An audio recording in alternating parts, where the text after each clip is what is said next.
Sorry I'm late, guys. Was dealing with some important stuff, but we're here now. What up, neighbor Rooney? Uh-huh.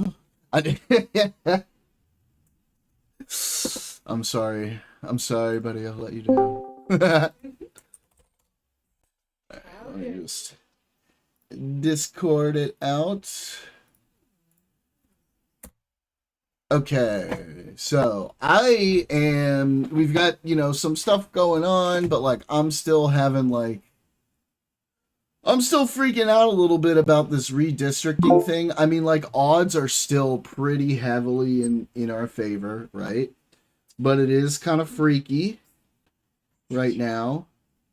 And yeah, so yeah.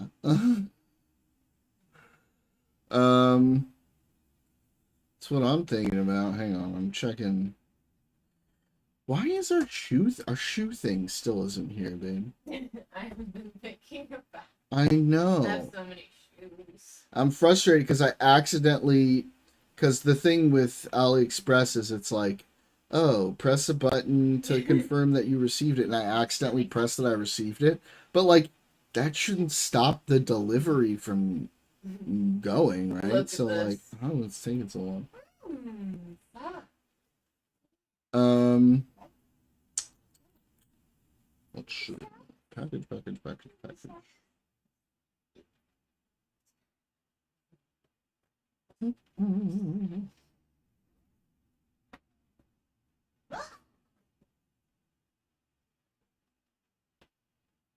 So yeah, what have you been looking at, neighbor Rooney? What's been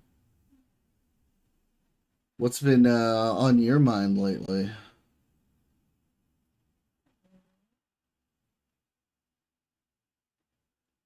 In transit. It's still in transit. Oh, Mike. Okay. Up to May 20th. I just want to organize my shoes! Oh my gosh, if you guys could see what's happening over there right now. She is rolling around with the dogs, and it's very cute. Haven't been as on top of the news lately. Okay. So, I mean, for me, really, like I said, my big thing right now that I've been focused on is you have the week off? Nice.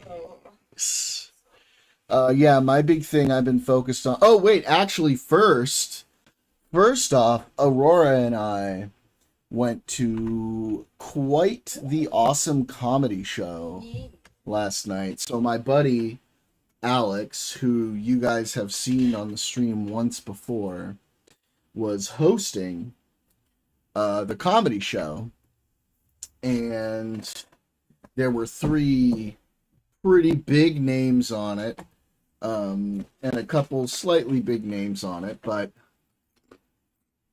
hang on.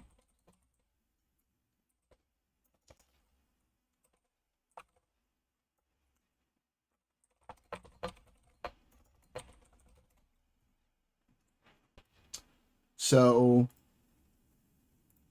first, and he was one of the funniest ones, Charles Fleischer, who was the voice of Roger Rabbit. My God, was he fucking... Oh, and Psycho. It was Roger Rabbit, Benny the Cab, Greasy, and Psycho in Who Framed Roger Rabbit. This dude was so funny.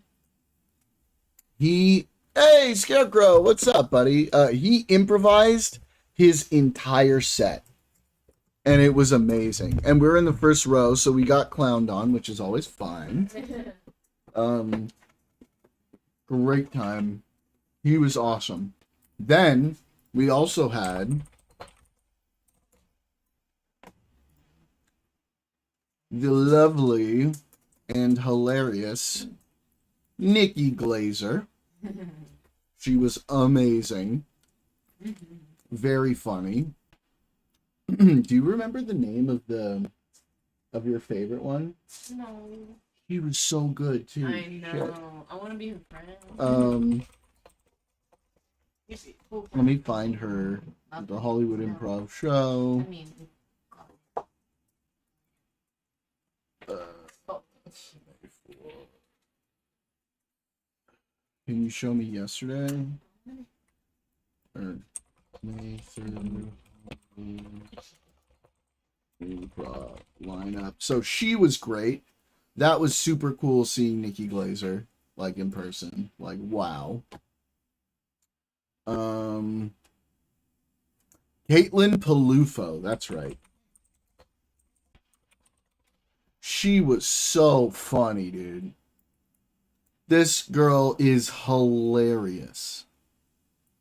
Y'all gotta check her out. She's so funny. Oh my god. But then the biggest name, and wow, like what a set he did. Jeff Ross. We got to see Jeff Ross, and he was shopping all of his jokes for a Kevin Hart roast that he's doing coming up, and oh my god, dude. It was so funny. So funny. And the coolest part was one of my very best friends was the host. And this is my buddy. Go check him out. Alex Corey. He's an incredible impressionist. Really funny guy. Great friend. Love him to death. I'm going to be a groomsman at his wedding. And he's just starting to take off, and he was great too. Oh, and another friend of mine, it's his show. He produces this show. Jimmy Shin, really funny as well.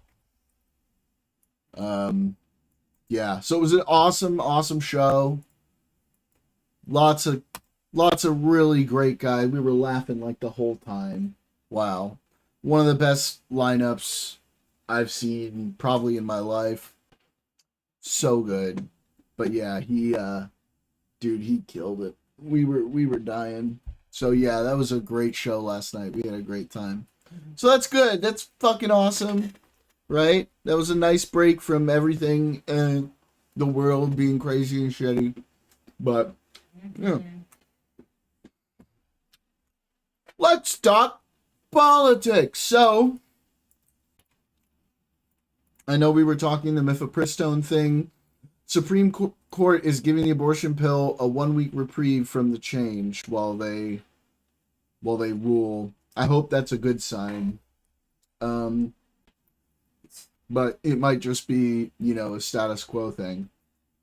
The 1-week hold comes as part of a case filed by the state of Louisiana against the FDA. State's argument centered around the FDA's decision several years ago to remove an in-person requirement for patients to receive mifepristone.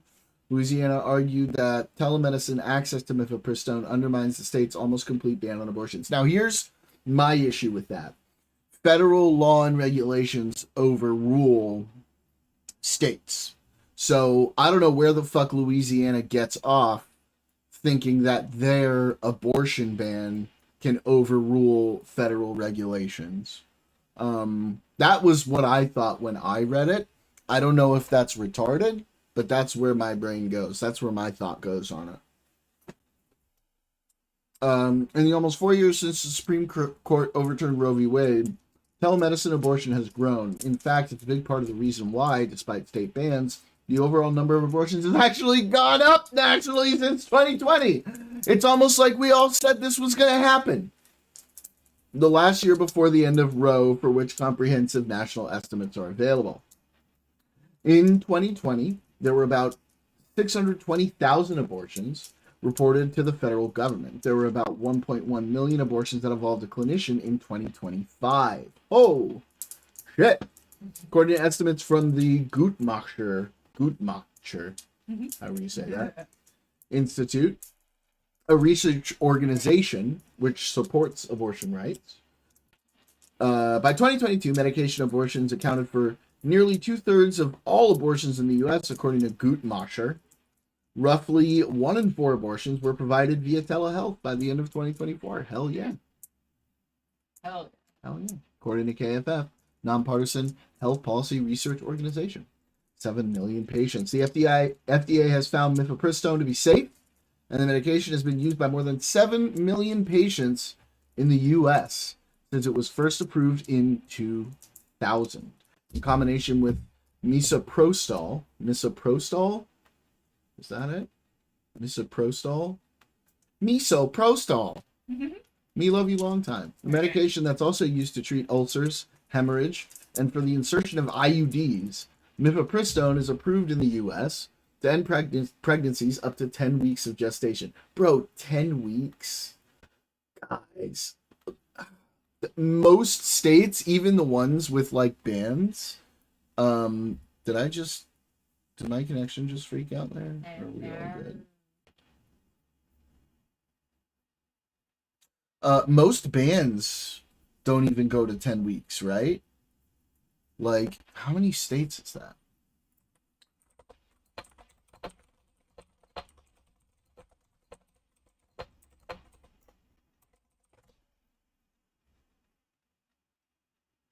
$12 to 13 states.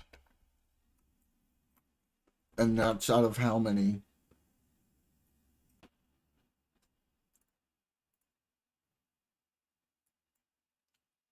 Palm Beach and Trump Company reached a trademark deal to rename PDI. So it's going to only buy Brandon.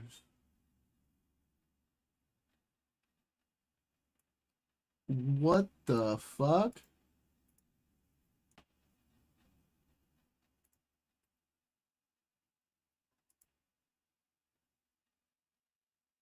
How is this okay? Donald J. Trump International Airport.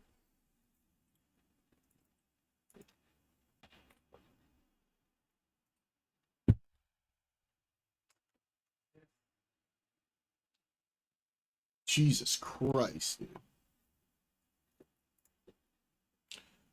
Palm Beach County Commissioners will take their first public vote Tuesday on the renaming of Palm Beach International Airport. I know. I have it too. Look, I literally have it. Controversial deal is unusual. Other airports named after presidents don't have trademarks owned by private companies. No shit. Trump's companies and Palm Beach County administrators have argued the trademark agreement is necessary to protect the county from lawsuits, not for private profit. I'm fucking sure. A copy of the agreement signed by Trump Sunday and reviewed by the Miami Herald, however, shows it could leave openings for Trump's business and family members to benefit from the taxpayer-funded airport name change. Color me not surprised. For one, the agreement is non-exclusive to Palm Beach County. While Trump's companies agreed not to receive royalties or revenue for the sale of Trump-branded items at the airport, the non-exclusivity clause leaves an opening within the agreement for Trump's companies to sell airport-branded items off-site for profit, according to trademark attorney Josh Gerben. Trump's company also gets to make a list of, quote, approved retailers from which airport stores have to buy their airport-branded merchandise. This is crazy. If the county or any retail business wants to sell products with the airport's name on it, they have to purchase those products exclusively and directly from such entities designated by licensor. The licensor in this case is DTTM Operations LLC, which manages Trump's trademarks and secured the trademark for Donald J. Trump International Airport in February. Donald Trump Jr. is the president of DTTM, according to his signature on the draft agreement. Jesus Christ, dude. The agreement states that while Trump and his affiliates can't profit from the purchase or sale of these Trump airport branded items, they do have the power of determining who gets to manufacture them. That's also unusual, Gerben said. Normally, a license agreement says that the goods have to be of a certain quality. It doesn't say that you have to purchase them from a retail that we're approving them from.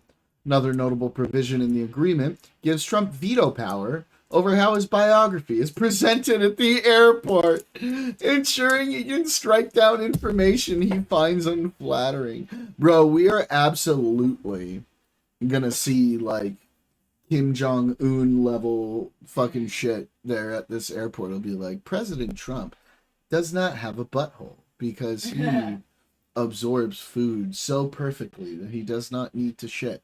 President Trump is actually the smartest man in history. Einstein, right, got his ideas for the theory of relativity from Trump, even though he wasn't born yet.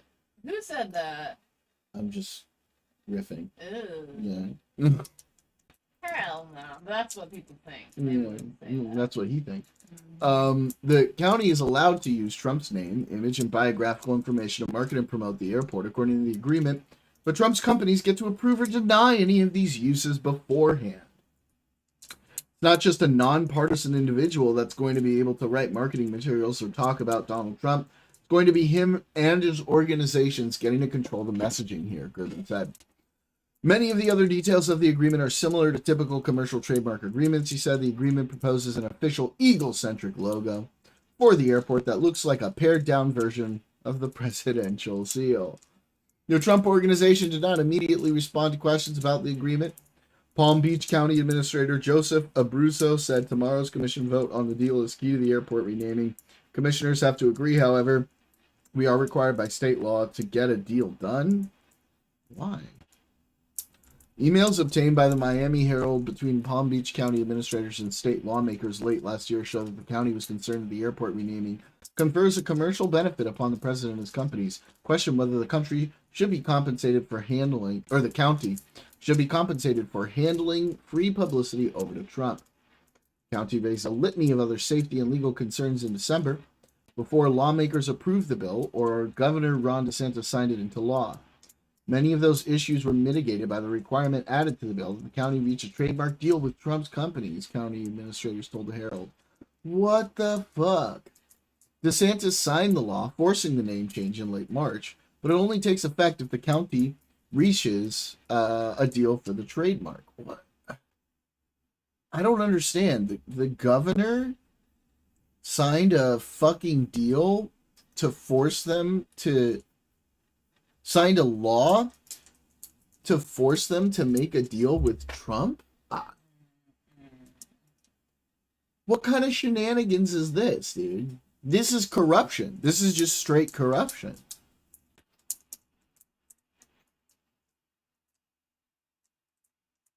DeSantis wants to be in the admin so bad. Well, too fucking late, right? Jesus Christ. DeSantis signed the law forcing the name change in late March, but it only takes effect if the county reaches a deal for the trademark. God, oh my God, wouldn't it be beautiful if they voted against it? Oh man, I would be so happy. Some of the county's safety concerns, however, still hinge on whether the state agrees to pay the $5.5 million the county says it will take to implement the name change without siphoning money from other projects like roof and elevator replacement. Florida legislature has not passed a budget for next year yet. They're set to meet for a special session to do so in the coming weeks. His governorship is ending. Is Florida governorship in play?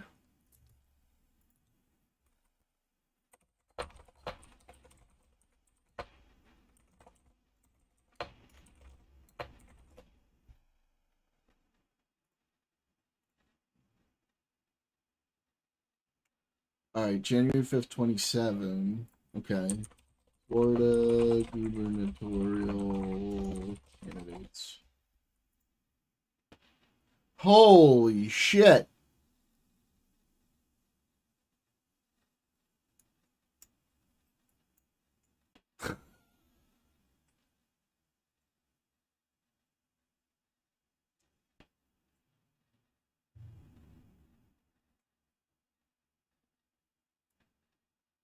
All right. Let's see.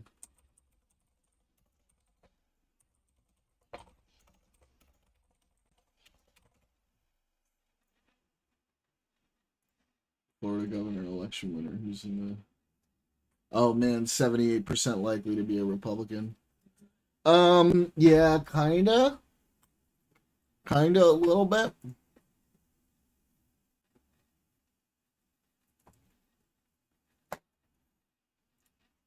Man, Dems have really long odds for the Florida governorship.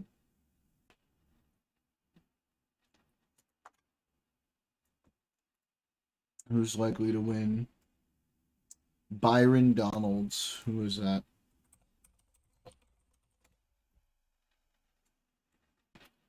American politician serving as U.S. representative for Florida's 19th congressional district since 2021. Member of the Republican Party, served the Florida House of Representatives from 2016 to 2020. His congressional districts include much of Southwest Florida. Trump is endorsed by Trump.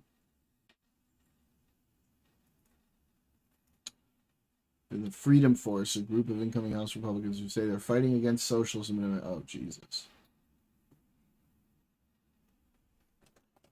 He's a key figure in the Kevin McCarthy stuff. Oh, boy.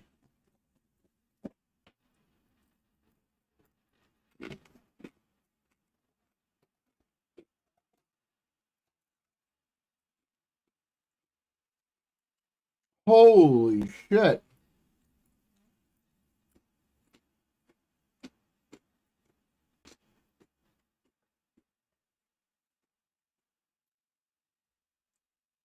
Oh my god, dude.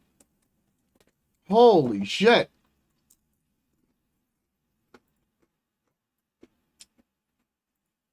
This dude's a fucking nut. He said, you see, during Jim Crow, the black family was together. During Jim Crow, more black people were not just conservative. Black people have always been conservative minded, but more black people voted conservatively. And then Lyndon Johnson. And then you go down that road, and now we are where we are. What's happening in America the last 10 years, and I say it because it's my contemporaries, you're starting to see more black people be married in homes raising kids. Jesus. This is the guy who's most likely to win in Florida. Holy shit.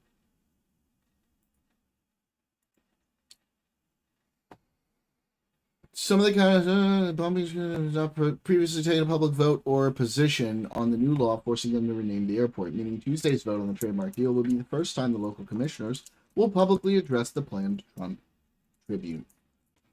Bro, Florida is so crazy.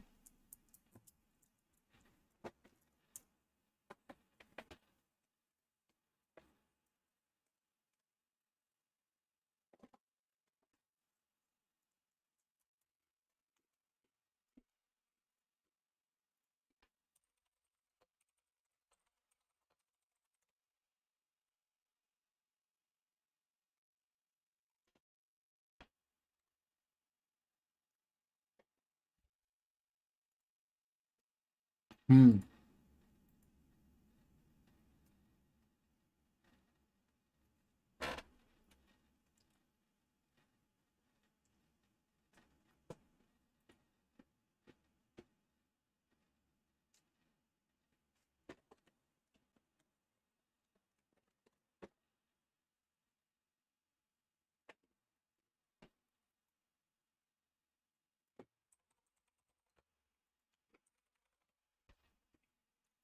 Hmm.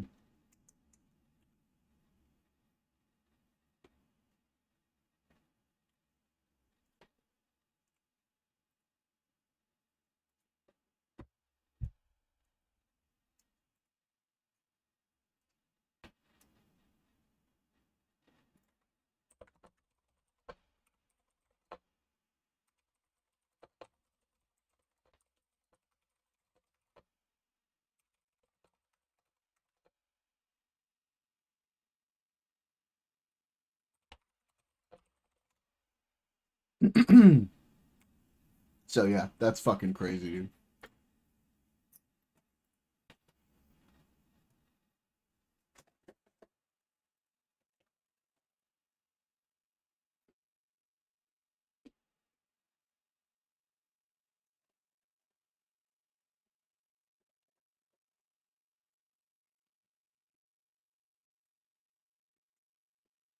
All right.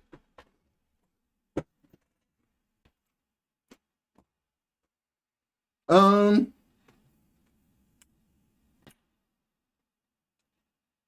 On Friday, the Fifth Circuit Court of Appeals, based in New Orleans, issued a 19-page order in the Louisiana case. It was written by Judge Stuart Kyle Duncan, who was appointed by President Trump.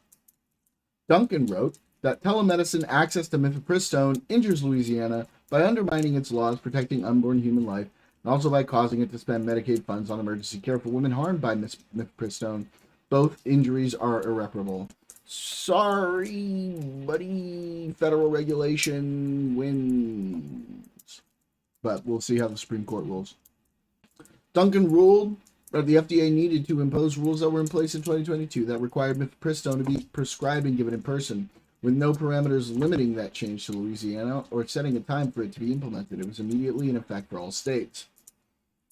The two companies that make mifepristone, Denko Laboratories and GenBio Pro, quickly appealed directly to the Supreme Court for emergency relief. Alito, who responds to such requests for the Fifth Circuit, granted that relief on Monday morning. Alito blocked the appeals court's decision from going into effect until next Monday, May 11th at 5 p.m. Alito also asked all the parties in the ongoing lawsuit brought by the state of Louisiana file briefs by Thursday, May 7th at 5 p.m. So there's a temporary stay on that order. We'll see how it goes.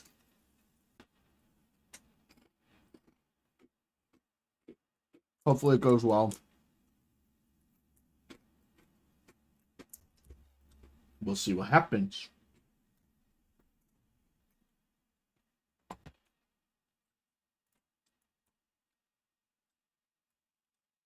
So shit's still going crazy in Iran. I guess the ceasefire is over.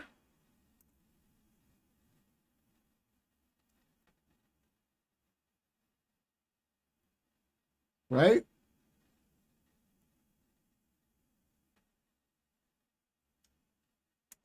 I can't tell.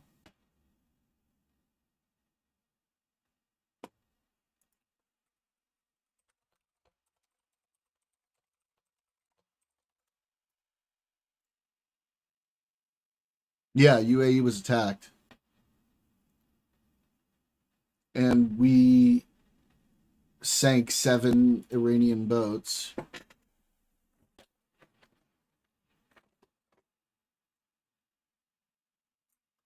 President Trump has declined to state definitively whether the ceasefire is over, but he warned that Iranian forces would be blown off the face of the earth if they hit U.S. ships. Oil markets crazy again.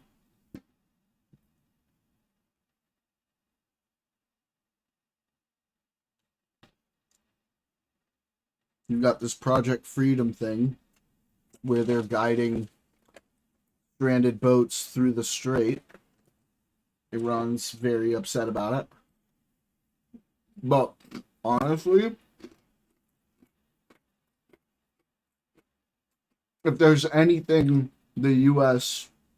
has like the duty to do, it's to guide ships through the strait and ensure that commerce isn't interrupted.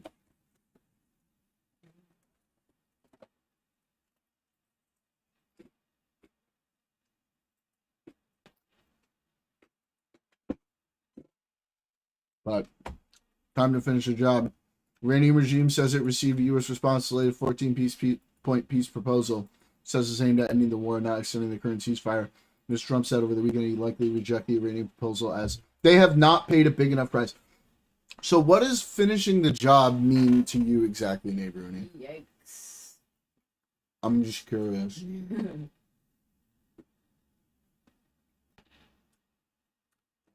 Yeah. But he is a dummy, and he doesn't like to ask for permission.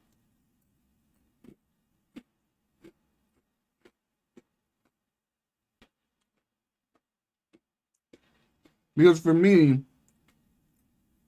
I'm always going to be disappointed that we didn't remove the regime fully. Oh no, I agree.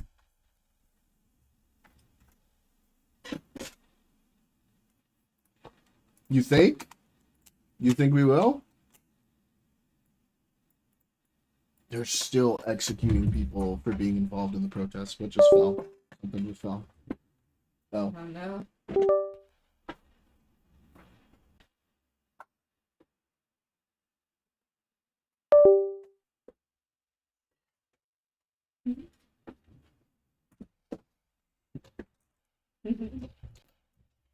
I think we should try. Yeah, but like,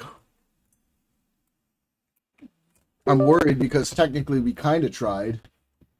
It didn't go anywhere. So like, how does that get done? Is the big question.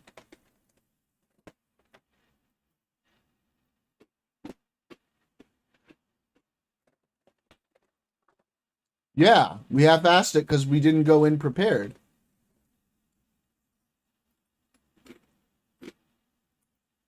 I don't see. I don't see a lot of indications that they are preparing right now. For my part. So I don't know.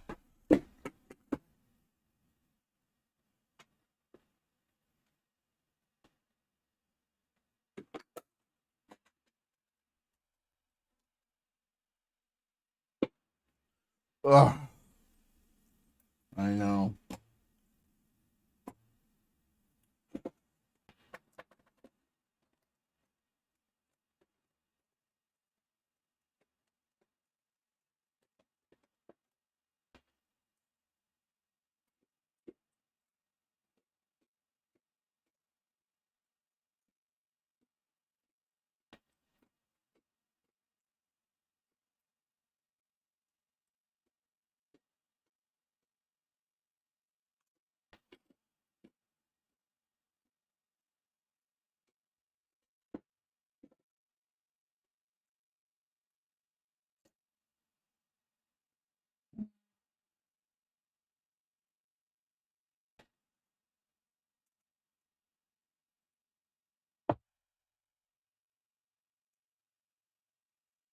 Yeah, I don't know what.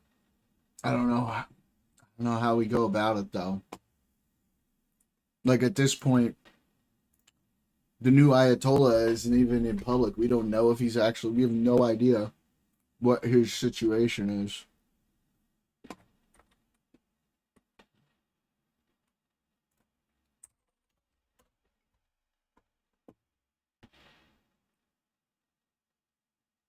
Boots on the ground.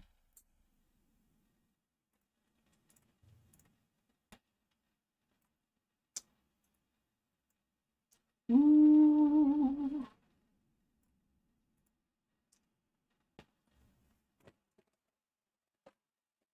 Here we go. It's starting.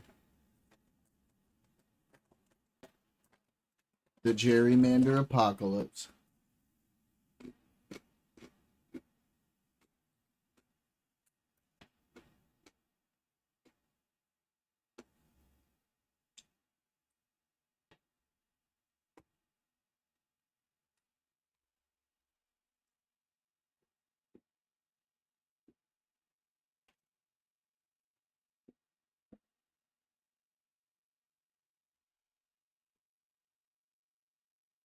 Preferably with regional engagement. From who?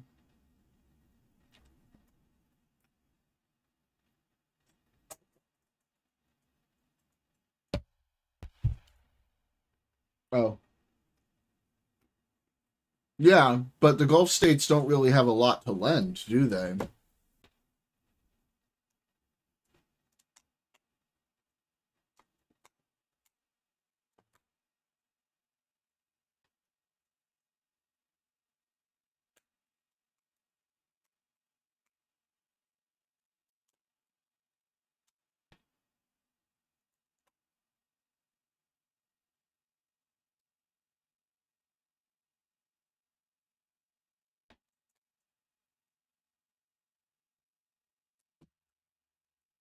Yeah, but isn't it like weak and like shitty? That was my understanding of it.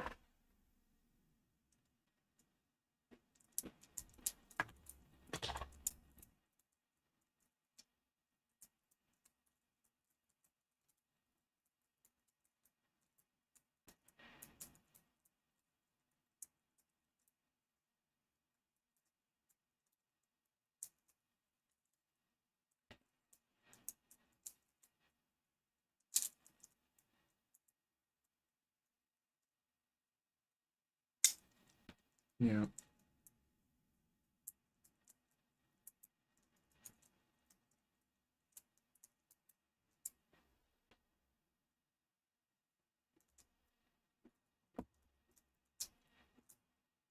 Yeah, but like my understanding is the Saudi Arabian army is like not super well trained.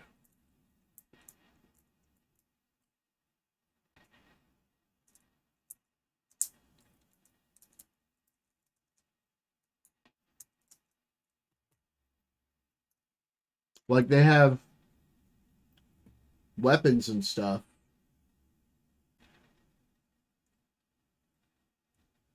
But they haven't had to use them in a long time.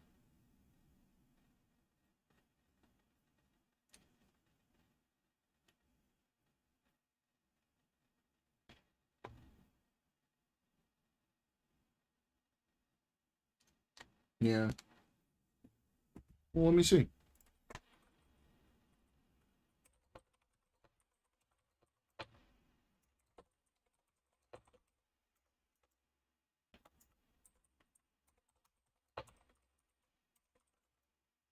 Just an armchair channel. Um, yeah. So Saudi Arabia possesses a top-tier funded, technologically advanced military, ranking 25th globally and first in the Arab world in 26. But its operational effectiveness is limited.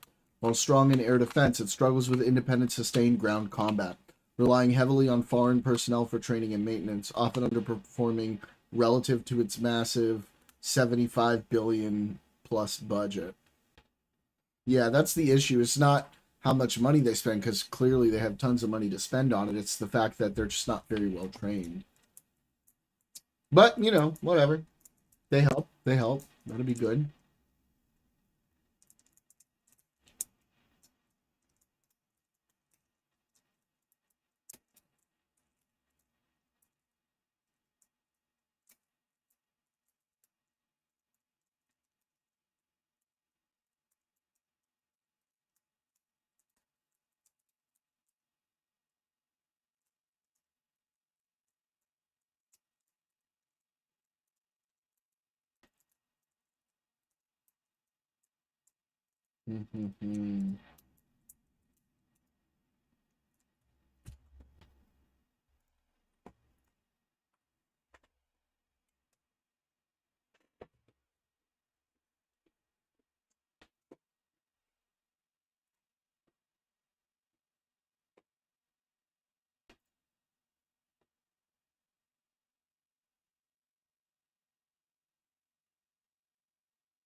What?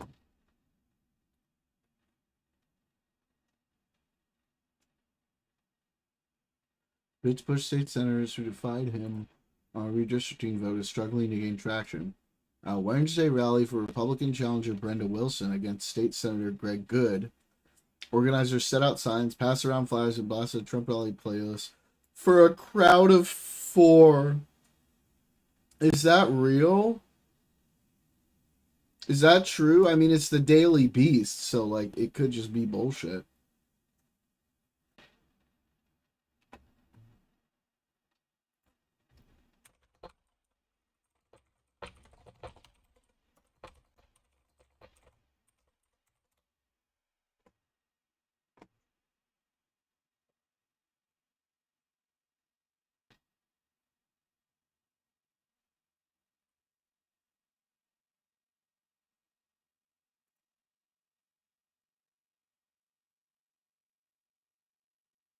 Jesus.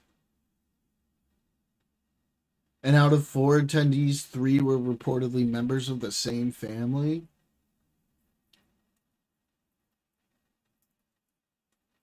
Trump wasn't actually there. But still, wow. Wow.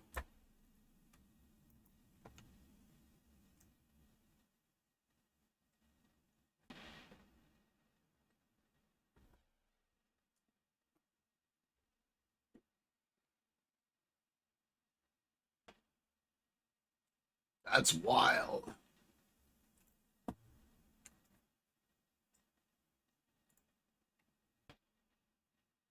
Yeah, he's pissed at Indiana because they don't want to redraw districts. He big mad.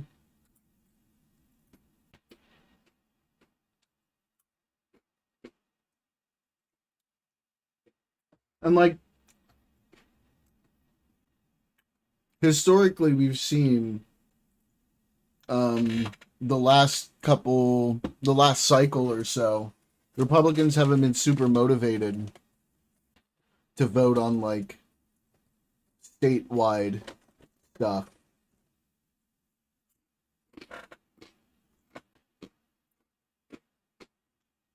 They care way more just about Trump on the ticket. I don't know. Even with all this redistricting, we might not see like a huge push. Let's see how Polymarket's looking.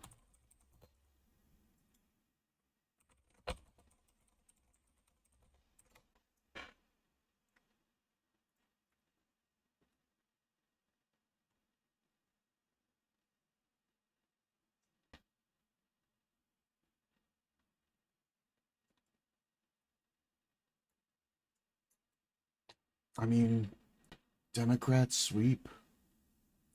It's still around 50%. Wow. Vote Hub?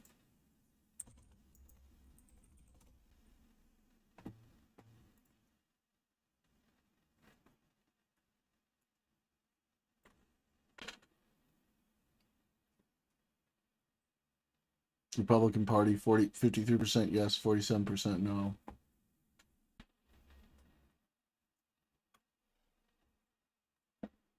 Wow.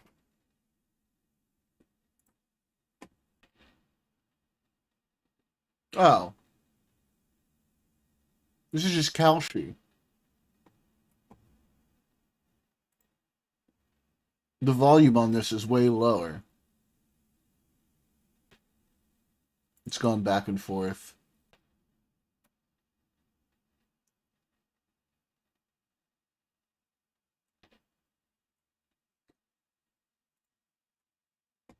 What am I looking at?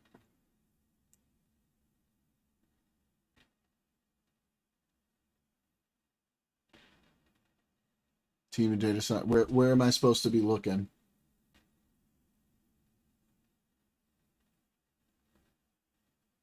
Am I retarded? Oh, 51% chance of controlling the Senate. I mean, that 51% chance, that's a toss-up.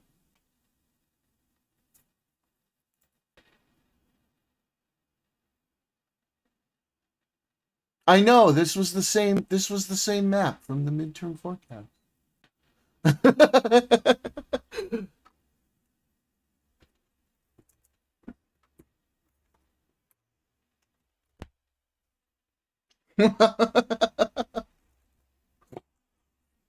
Oh wow, that's even higher than Polymarket.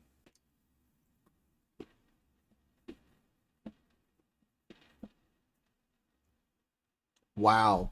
Senate control is a toss-up. That's insane.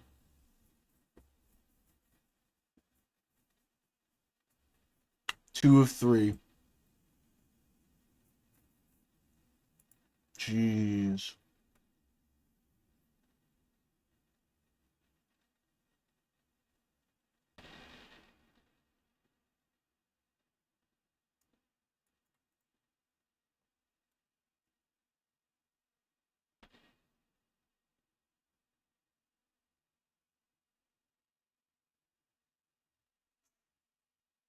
Yeah.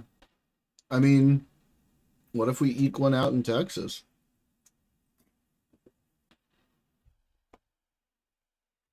What if it's just Republicans are just like, yeah, they what like I'm betting if they're calling for polling, Republicans are all like, yeah, I support the Republican.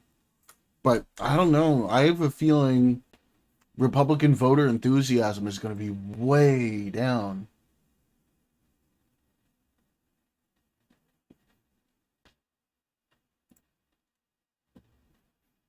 No. No. I know they want me to sign in for the map. Okay.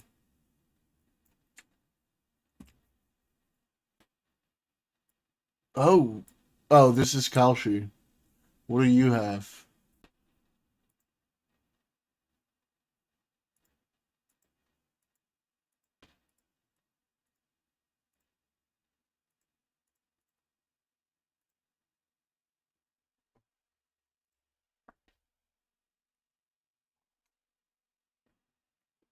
It's in partnership with Kalshi, my bad.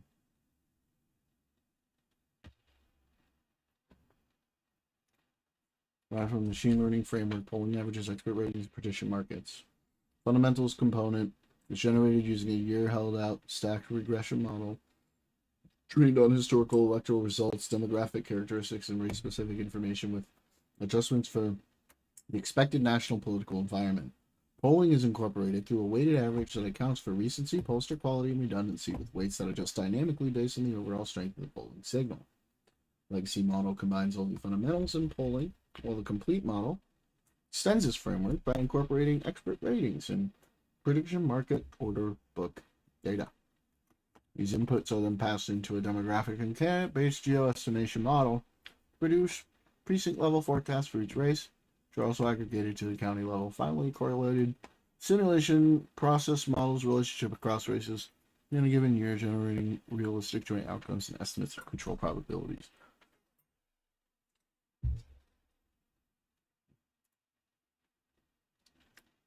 Oh, well, you'll have to forgive me if I'm not going to read the full 35-page methodology, but this seems all right. Wow. Wow, wow, wow. Yeah.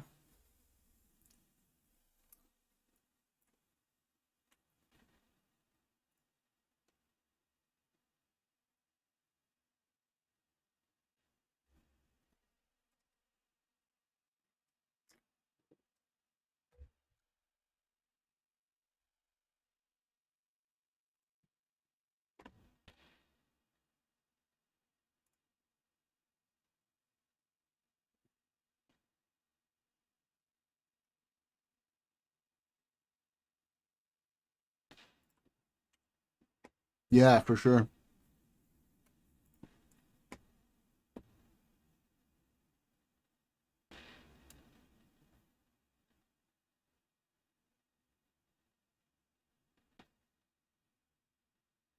Wow. Even with the ruling, there was like a little bump. The ruling like made it bump a little bit, but that was it. That's kind of crazy. Oh my god. The odds just went up. What?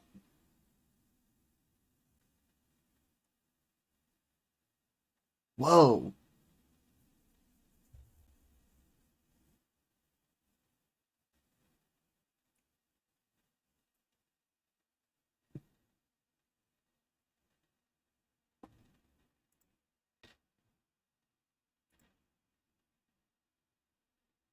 Let me see the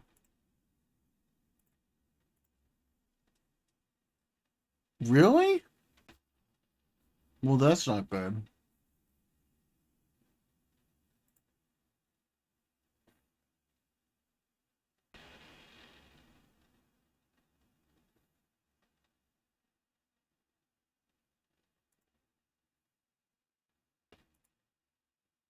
Jeez, dude.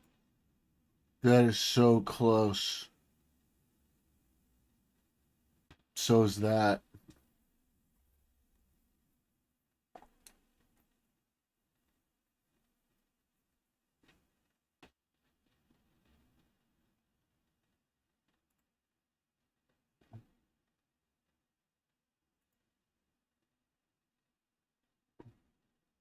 A Dem governor.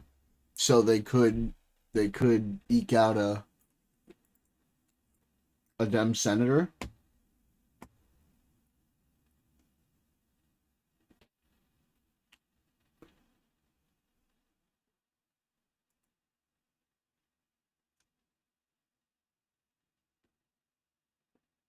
That's not great though.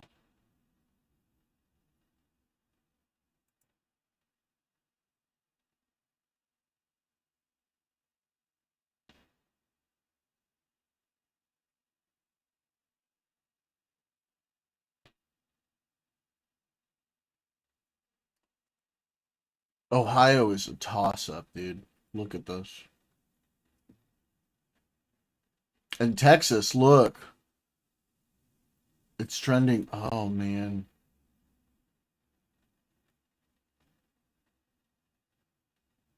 Jeez.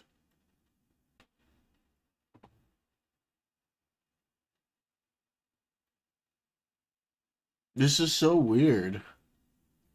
Dems' expected seats are 50.5 to 49.5, but the probability that the GOP retains control is still 51.5. There's still always Rand Paul trail. Oh, right, because with 50 seats, they still have the winning vote. That's why.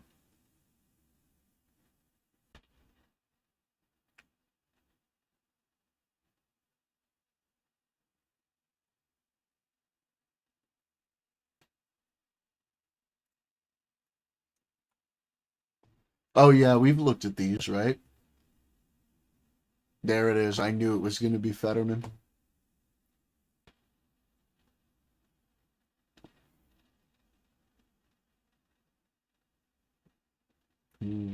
Bernie, yep. Peter Welch.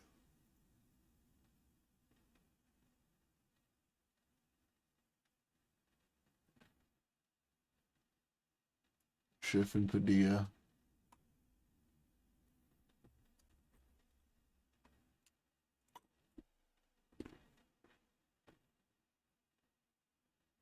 Who, Fetterman?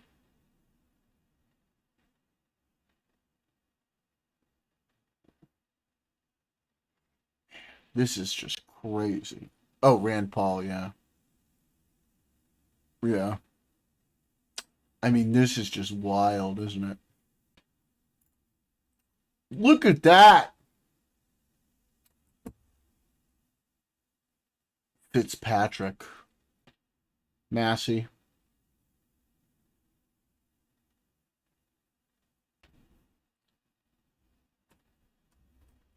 How much money do you think APAC spends, John? I'm just curious.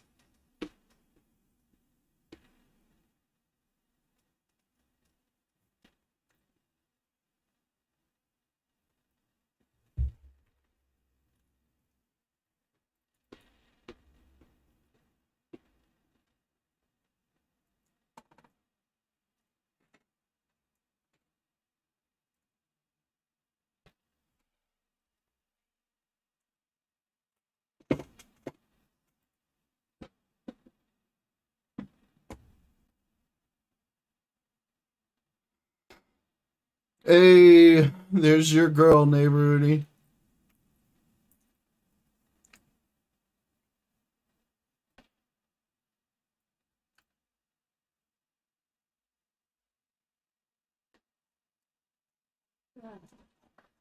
Okay.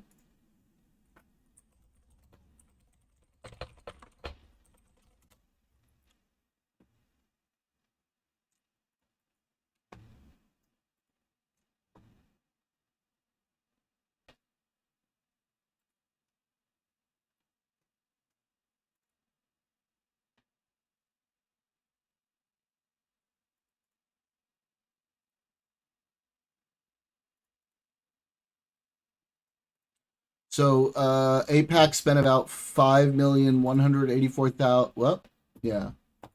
Wait, let me find the specific number.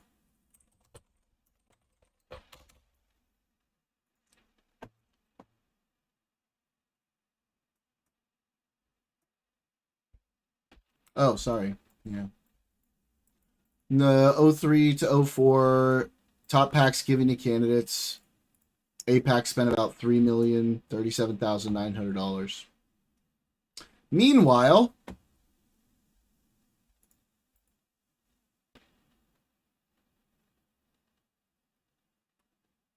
these are super packs.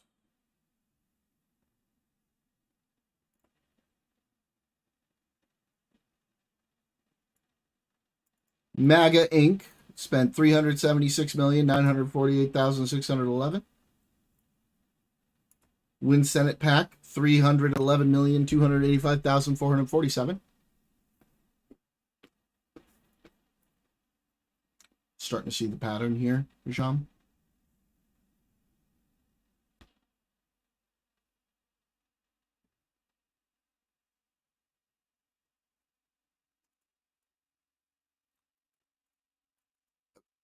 Let's say you were even right about your 50 to 70 million, right? Including all the other entities APAC uses, it still doesn't even approach a fraction of the amounts that are being spent by super PACs. You're tripping.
That wouldn't even crack.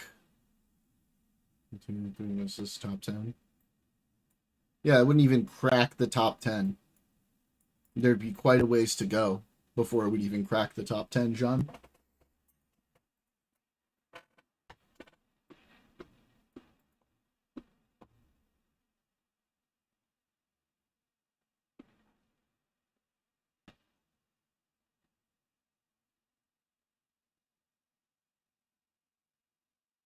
No.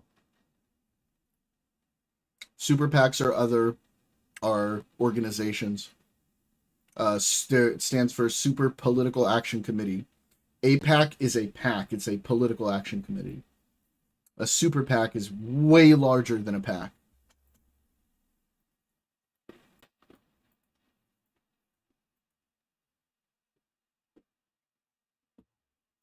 I can promise you, APAC does not own Make America Great Again, Inc.,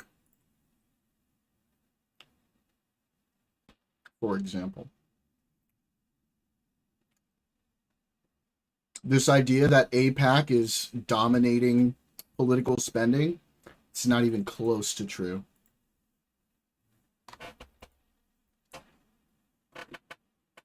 But nobody ever takes the time to actually look at the numbers. Surprise, surprise. Because it's not about accuracy, John. It's about propaganda. It's about politics.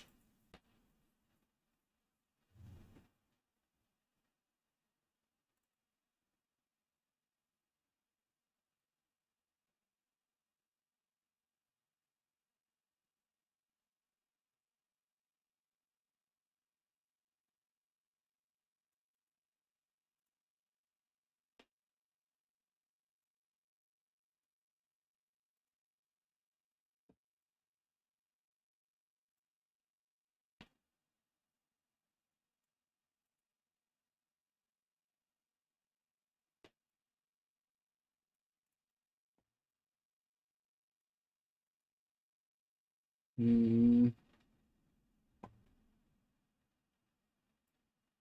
Oh, man. On the single candidate super PACs list, hasn't even cracked the first 2 pages. Oof. What is the biggest lobby then? Because I heard from Dems and reps that it's APAC. Yeah, it's not. The biggest super PAC is Make America Great Again Incorporated. That's going to be a Trump one. U.S. Chamber of Commerce. Win Senate PAC is next. Senate Leadership Fund. I think the biggest individual contributor the last time we checked was SpaceX. Future Forward USA. Really? Oh, it's the biggest lobby. Yeah.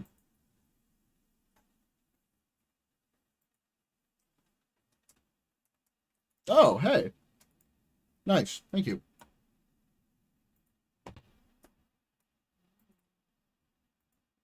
Let's see. Where's APAC? Yeah, lobbying is like not even close to how much super PACs spend. But yeah, Chamber of Commerce, 72 million.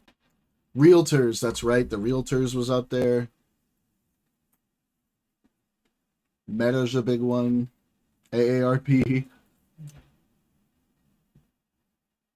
Huh. Look at that. APAC isn't even on this list. Let's try 24. APAC might be on the 24 list. No, it's not.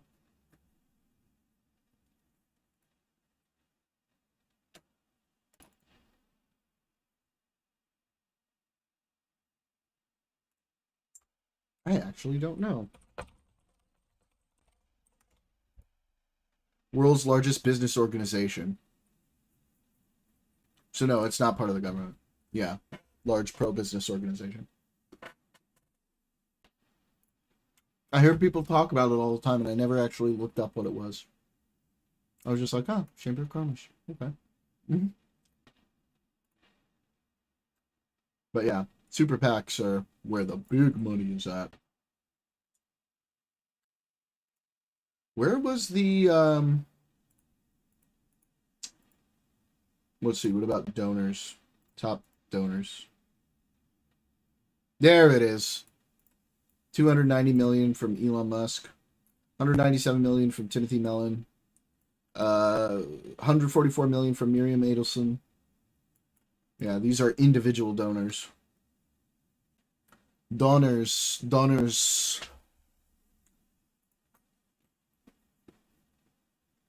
Dark money. Good. Ooh. Huh. Interesting. Looks like APAC doesn't participate in any dark money.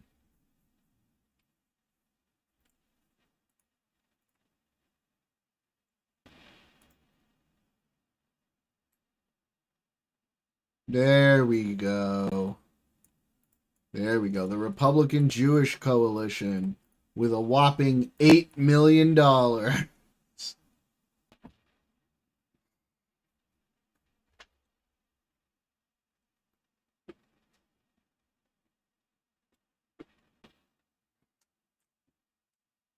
Because Israel is a big political topic and they like to use it as propaganda, but it's just a lie. It fuels into the whole the Jews control the government conspiracy. It's so they can convince people that, you know, Israel is pulling all the strings.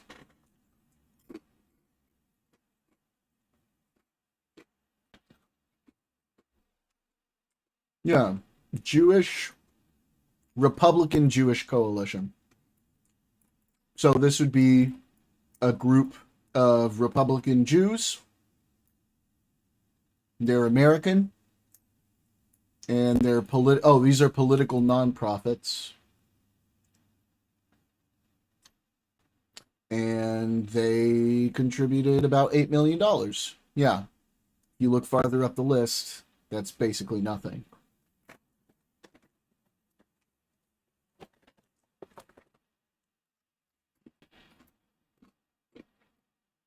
And even so, most of these, if you look at these,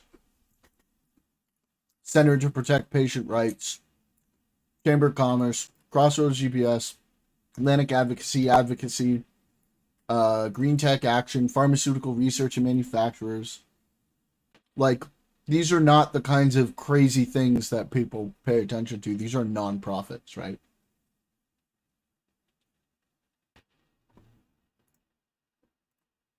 Yeah. So, like I said, the big money is in super PACs. Yeah, a total of $5 billion spent in lobbying. Meanwhile, political donations by super PACs, just super PACs, is almost 2 trillion.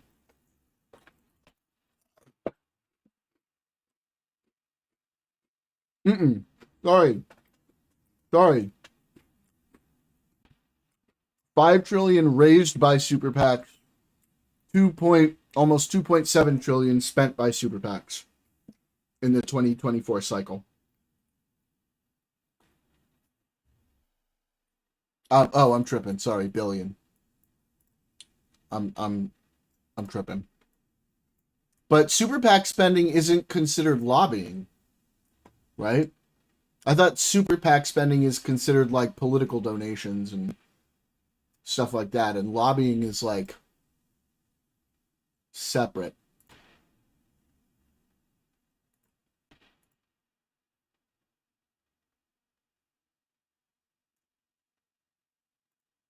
Top lobbying firms.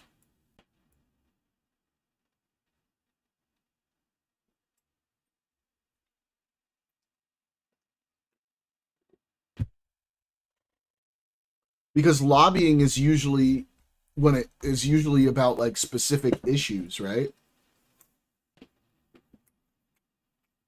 PACs are lobbyists, whereas super PACs are like for parties, right? That's not lobbying, that's for like elections.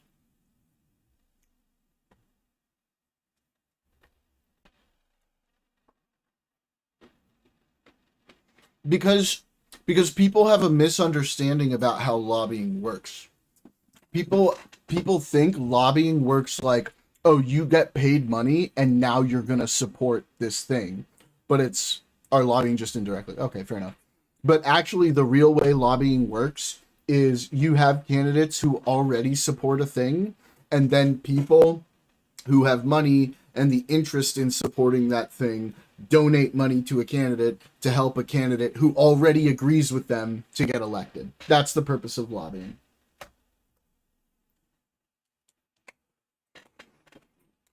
Yeah, it doesn't come from Israel either. Yeah, it's Americans who support the U.S.'s relationship with Israel.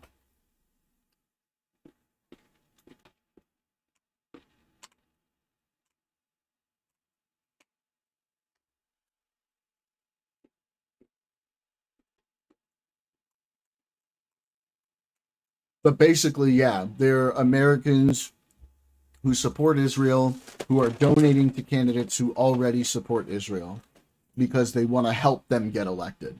They're not giving them money to like blackmail them or hold them to supporting Israel.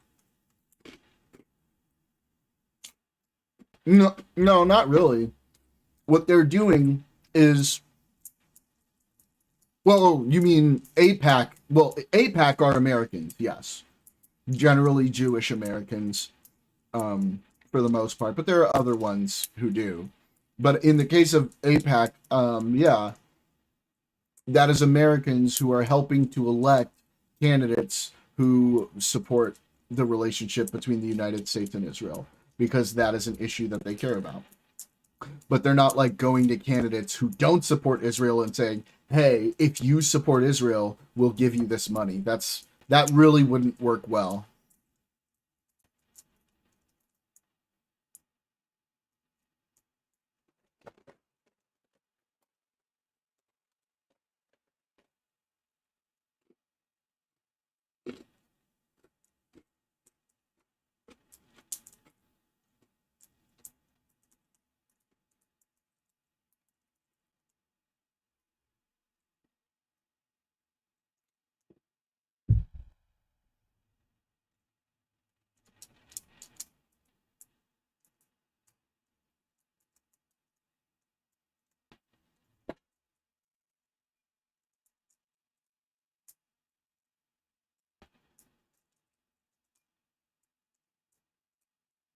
This is true, Neighborhood. Happy live long and prosper day. Never met a Jew IRL. I know other Jews are for my friends from Afghanistan, Iran, and Iraq. Well, you're talking to one right now, bud.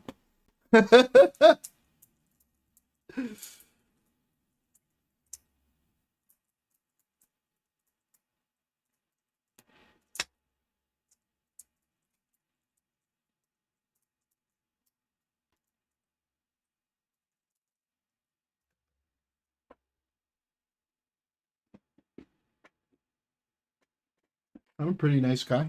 Pretty normal guy. You're talking to several. That's right. Daniel's Jewish too.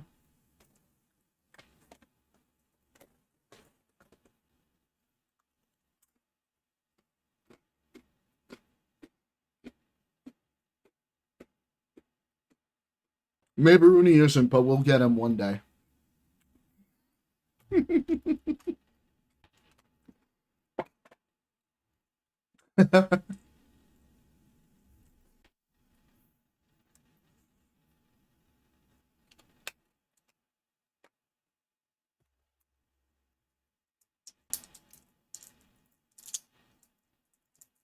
Yep. Yeah. I don't have horns. You can tell because I don't have hair. You could clearly see the horns if I did. Right? I haven't killed a Palestinian, so far as I know. I don't want to kill Palestinians.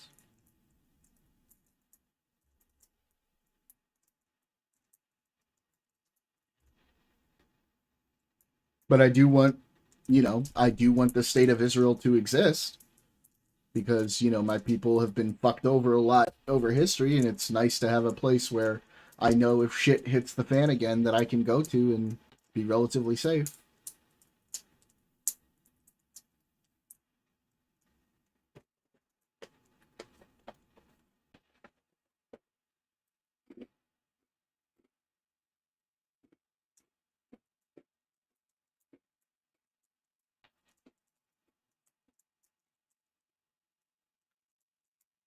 On your mother's side, neighbor Rooney?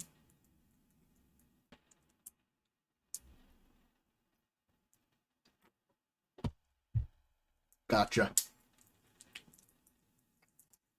So your mother's mother's mother, basically. So then, yeah.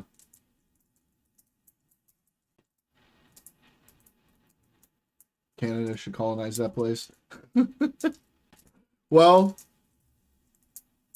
if it's anywhere, it's probably not going to be Canada, buddy.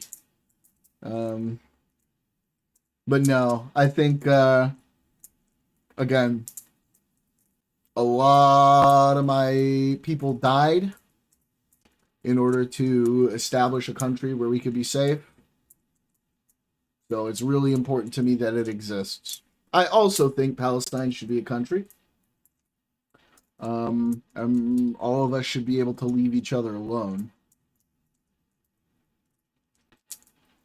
But, that's tough.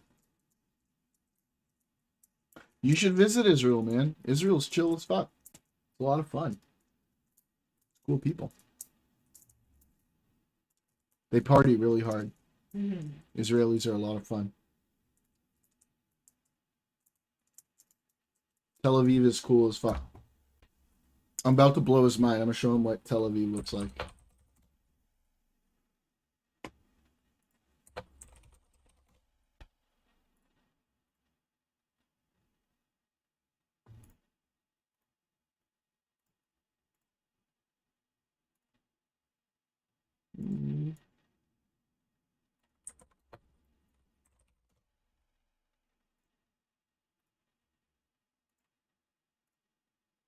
Wait, just like a nice open image, a new tab. Check it out.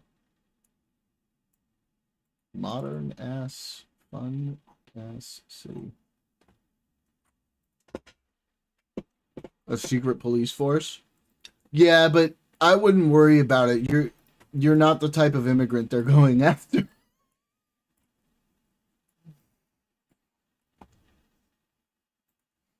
That's not a real thing. I have Christian friends who have gone to Israel, and every single one of them have talked about how welcoming and open armed the Israeli people were to them.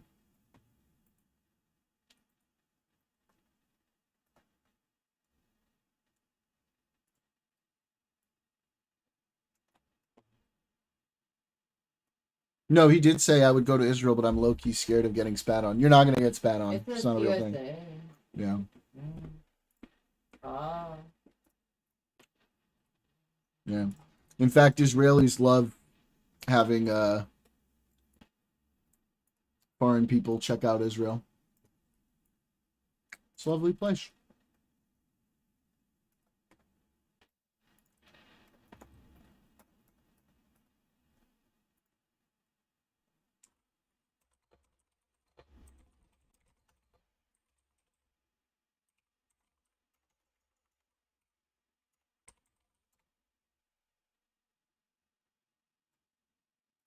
Israel is generally very welcoming to tourists, known for a warm, direct, and helpful culture, where locals often invite strangers to share meals.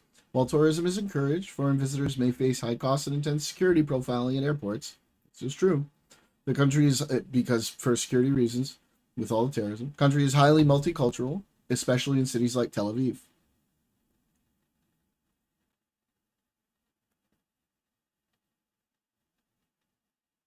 Huh? What are you talking about, John?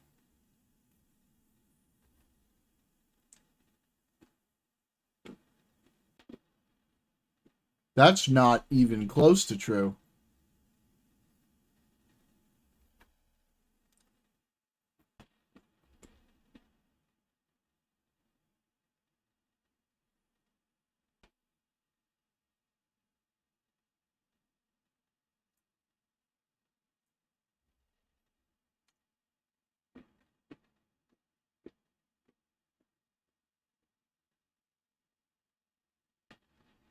In the United States?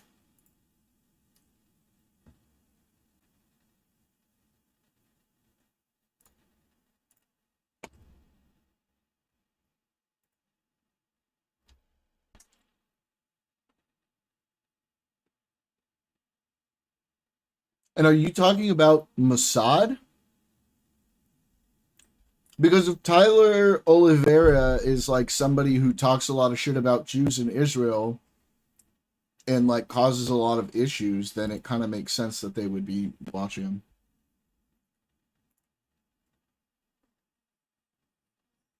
Oh, this guy's a weirdo. I've seen him before.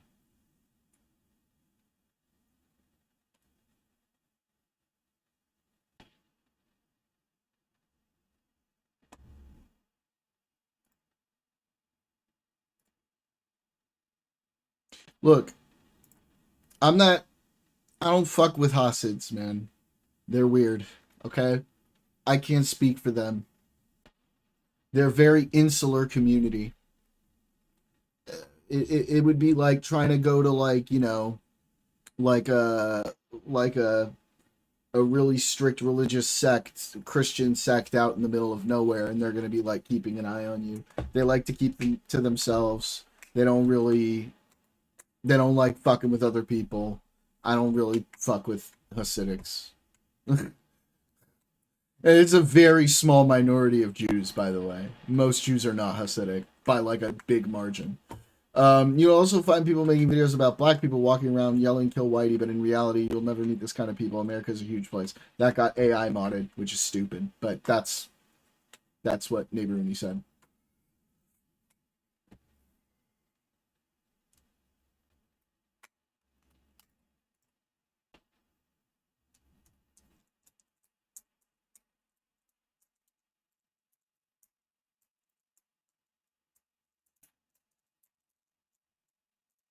Oh my god, the comments are really fucked.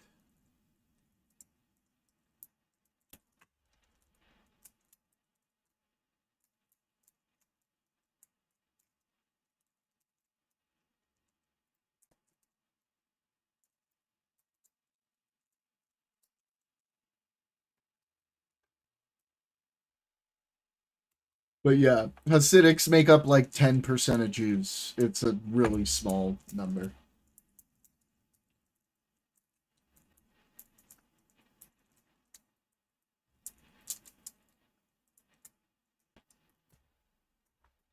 And leave them alone and they'll leave you alone.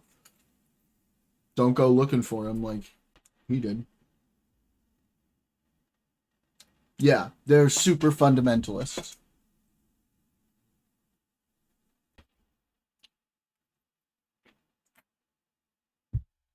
And just like any other group of religious fundamentalists, they're fucking weird, you know?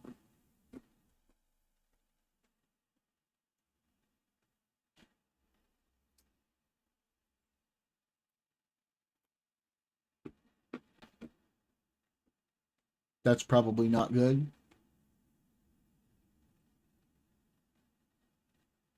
But it's also democracy. That's how it works. The majority population was them, and so they voted to serve the majority population of the area. No, not really. Jewish supremacy is not a super common thing. So people give this idea that like that Jews saying that they're the chosen people means they're saying we're better than everybody else, which isn't really how Jews see it. In fact, a lot of Jews consider being the chosen people to actually be a burden and not a good thing. Um, I wouldn't say they're Jewish supremacists. However, they are very strict and fundamentalist. They a lot of them don't even see me as Jewish, and I'm 100% Jewish by blood.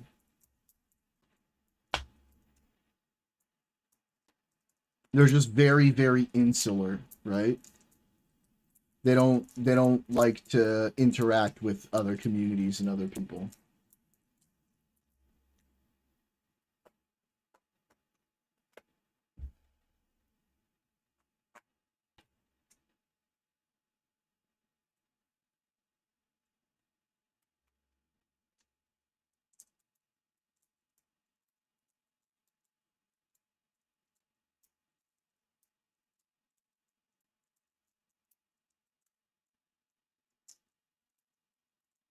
Which, like, based on our prior conversation, John, I feel like is a concept you kind of understand, right?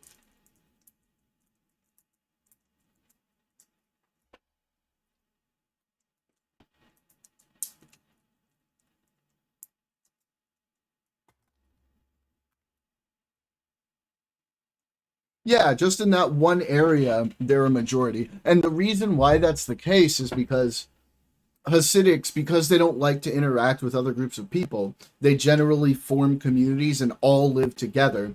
So in a certain neighborhood, right, you'll have mostly Hasidic people living there. They become the majority, and they're going to run their neighborhood or their area as if they were the majority in that area. But out of Jews, they're a small minority, and out of the United States, they're almost a virtually imperceptible minority. Unless you live in like a big city in certain states, you're unlikely to ever come across a Hasidic Jew, like even in your life.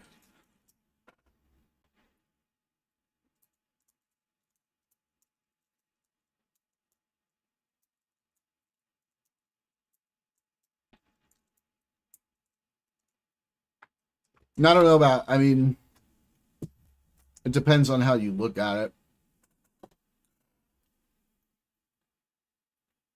Exactly.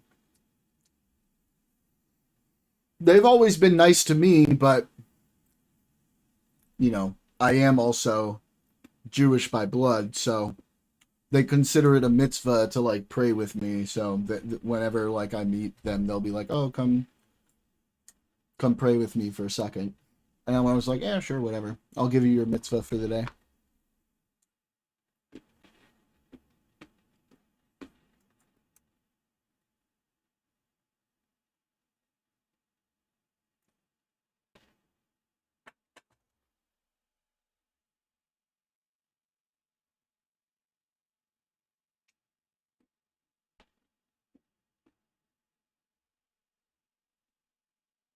Exactly. Exactly, Daniel. They stand out.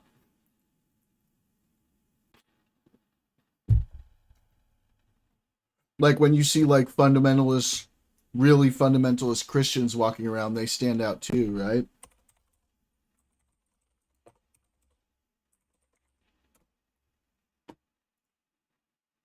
Let me see if I can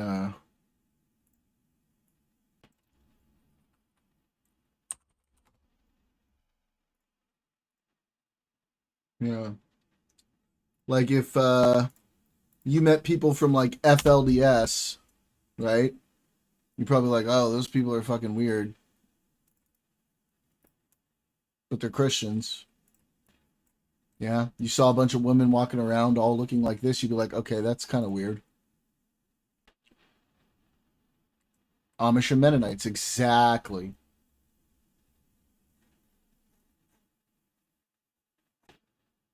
Huh. Mhm.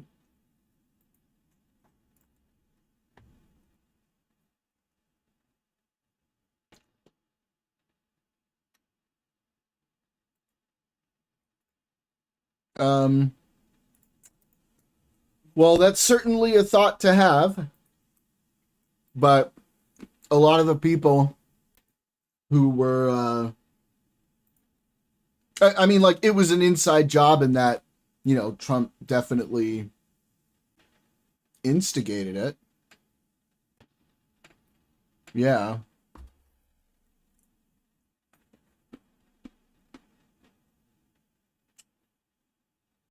But they didn't go to the White House. They went to Congress. So I don't know why they showed you that clip.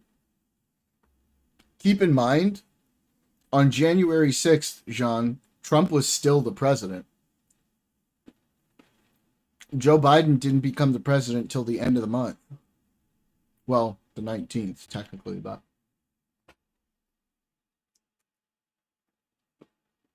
So claiming it was an inside job, the inside is Trump. So he had a big speech beforehand where he's saying if you don't, you need to fight, fight, and if you don't fight, you're gonna lose your country. I mean, just throughout the whole speech, there was all of this kind of instigatory language. We were talking about, oh, it was stolen from us, it was stolen, we need to do something. March down to the Capitol and let them know, and whatever it was. And he just stirred them up into, oh, yeah, and then all of the things he had been saying beforehand, claiming it was cheating. Even before the election happened, he was saying they were going to cheat. Even though he was the president, he was the one in power. He had everybody believing that they cheated. Well, he had all the MAGA people believing that they had cheated. And then when the stuff at the White House, when the stuff at Congress was happening, when they were rioting, when they were breaking in, he sat there for hours watching it on the news as people in his own staff were, no, not a single dead person voted for Joe Biden. That's just a lie. They've never proven that even once. So while they were busting into the Capitol, for a couple hours, he watched it on TV as staff members, family members, everybody was coming in begging him to tweet, to call them off and to back off, and he just wouldn't do it. And I believe at some point, like, he even said to somebody when they were like, this is crazy, like, they're, this is not okay, they're fucking shit up. And he even said to the guy, he said, well, it looks like they care more about this than you do. Like, he completely endorsed it. Like, there's so much evidence that he allowed it to happen, probably instigated it without explicitly instigating it. It was really fucked. And then in the meantime, he actually did something expressly illegal, which was he sent a fake slate of electors. It was Kevin McCarthy, cool. It was a fake slate of electors that he sent to try to overturn the results by ignoring the official electors that were sent by the states that were certified, to try to literally cheat in as bold a way as possible and to say, forget the electors who were actually representing the people's votes, use my electors that don't represent the people's votes and just declare me the winner. And Mike Pence, the vice president, said, no, I'm not going to do that. That's not right. That's overdoing democracy. And then when that happened, he tweeted out that Mike Pence has failed us. And the people at the riots started chanting, hang Mike Pence, who was his own vice president.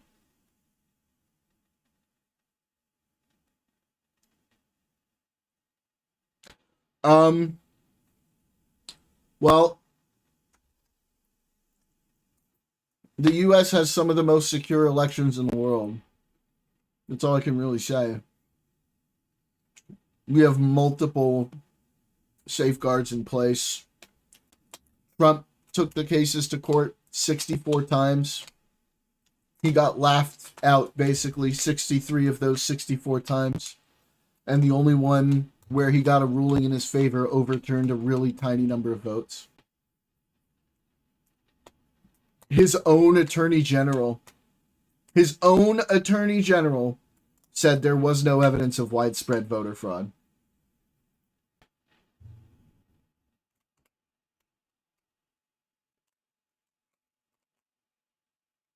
And then there was a very suspicious call with him calling, who was it in Georgia?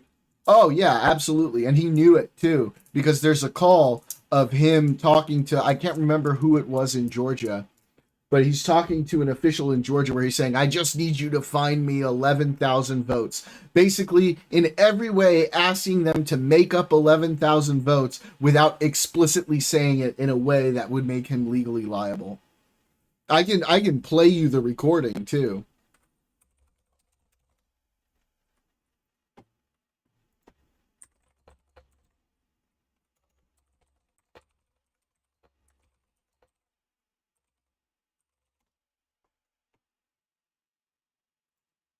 It's just... All right, look at this. The Attorney General, I'm not sure what the Governor General is, but the Attorney General is the head of the Department of Justice. So all of the legal stuff of the executive branch, the Attorney General is in charge of. So his own Attorney General that he appointed said there was no evidence of widespread voter fraud. Not possible to have lost Georgia. It's not possible. When I heard it was close, I said, there's no way. But they dropped a lot of votes in there late at night. You know that, Brett. And that's what we are working on very, very stringently. But regardless of those votes, with all of it being said, we lost by essentially 11,000 votes.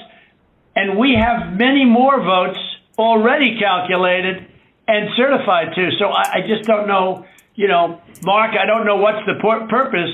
I won't give Dominion a pass because we found too many bad things, but we don't need Dominion or anything else. We have won this election in Georgia based on all of this.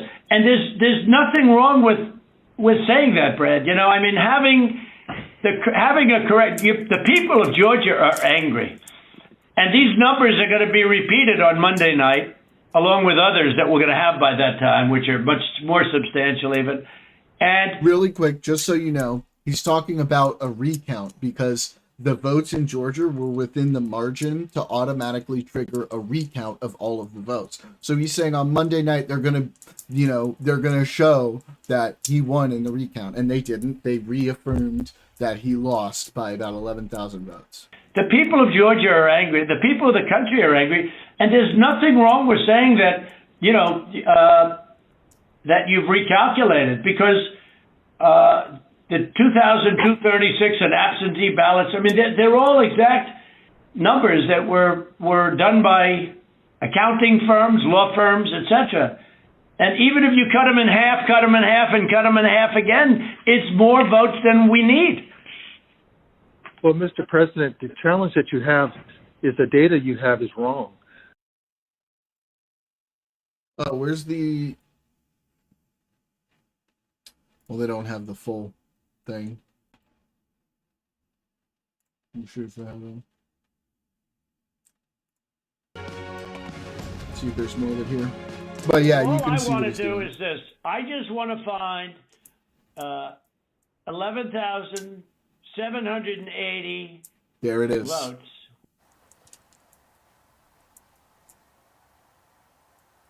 President Trump in the hot seat this morning. Yeah, that's the line right there, the famous line where he says, all I want to do is find 11,780 votes, exactly the number of votes that he needed to win in Georgia.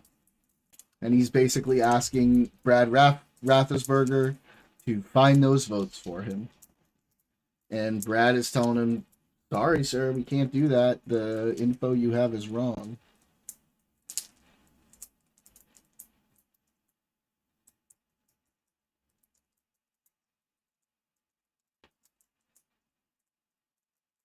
After a phone call is released of him trying to convince Georgia's top election official to change the state's election results. In the recording, first released by the Washington Post, the president attempts to apply pressure on Secretary of State Brad Raffensperger to overturn President-elect Joe Biden's win in Georgia and doubles down on false claims of election fraud and tampering. Joe Ripley, live for us outside the state capitol this morning. And Joe, we must also keep in mind the timing of this call. It was made on Saturday. The president expected to be in Georgia tonight, campaigning ahead of tomorrow's crucial Senate runoffs. That's right. 1 day ahead of the Senate runoffs, President Trump set to visit Northwest Georgia, Dalton, to campaign with Senator Kelly Loeffler. The Vice President Mike Pence also set to visit Georgia today. But overhanging all of this, the backdrop, is this controversial 1 hour long phone call that was released, that recording by the Washington Post. And you can listen to the whole phone call if you want, John. Secretary of State Brad Raffensperger to question and change the election results here in Georgia in that call. The president saying he knows he won Georgia. Trump said he wanted to find 11,780 votes, claiming there are thousands of illegal votes and some votes were counted as many as 3 times. But Georgia election officials say that's not true. The results counted 3 times. And here's the thing. They say they got counted 3 times. They say this and that. But the thing is, when it comes to the counting, both parties send representatives to watch the counting. They both have oversight over the counting. There's so many safeguards in place. Every single vote has a chain of custody where it's tracked. Like, there are so many different things already in place to prevent election fraud that even when a single person commits election fraud, they'll find out about it. That's how secure our elections are.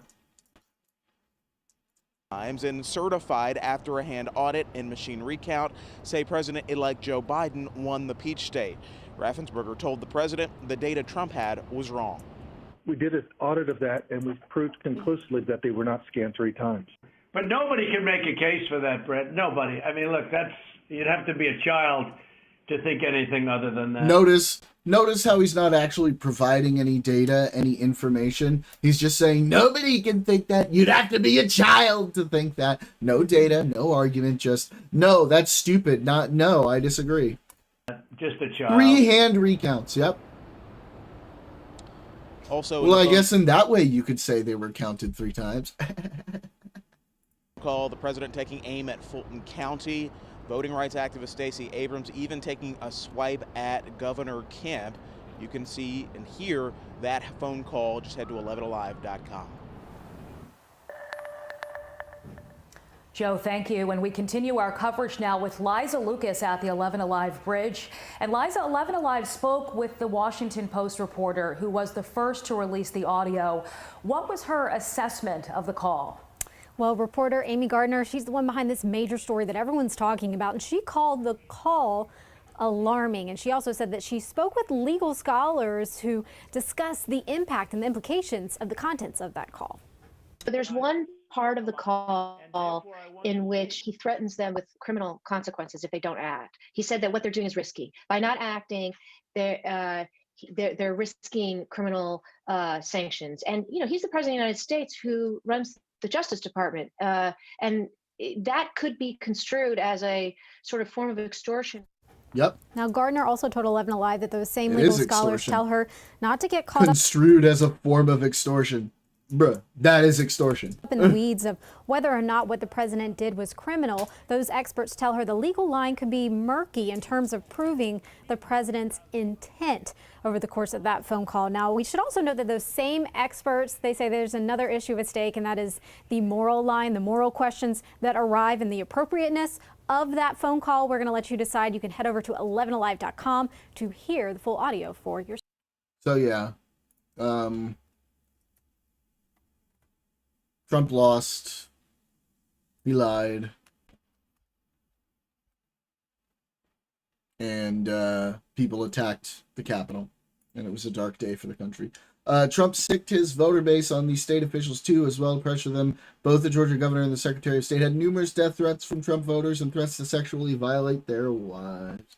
Yeah, it was, I mean, it was disgusting. And the worst part is, as soon as he became president again, he pardoned like a lot of the people who attacked the Capitol, who attacked police officers. Like it was just awful. Everything about it was awful. Really sad, let me tell you, very sad.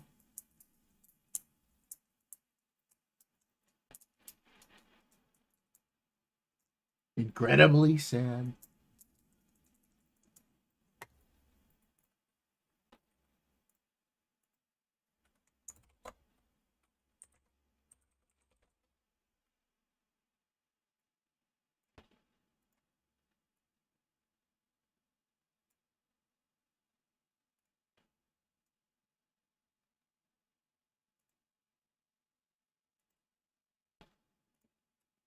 Yeah, he did. Every single person. Pardoned them. Pardon them all.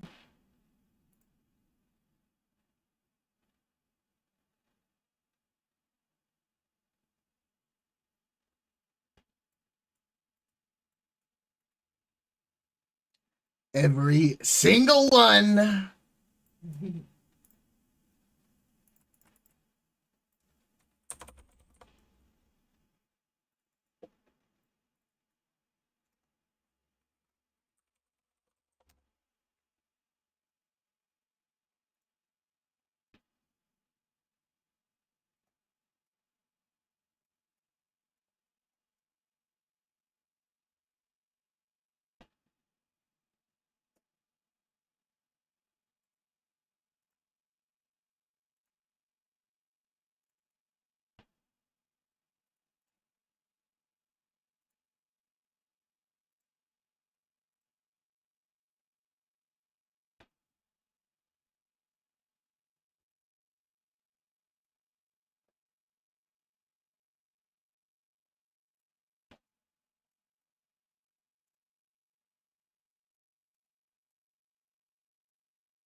So yeah, January 6th.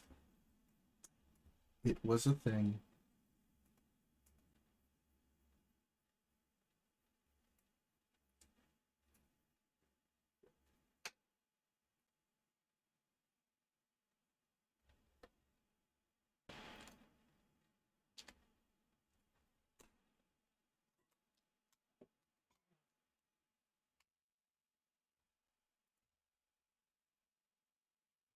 How big is your Chinese population?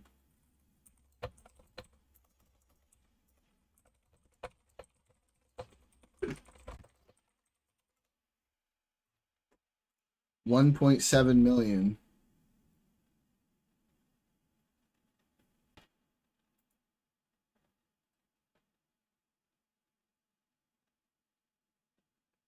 Nearly 20% of Vancouver.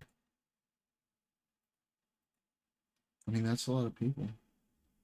In the U.S., voting machines, well, a lot of things have Spanish, because we have a big Spanish population. I don't think it's that crazy.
I really don't know too much about Canadian politics, though, so like, can't comment too much on any of this.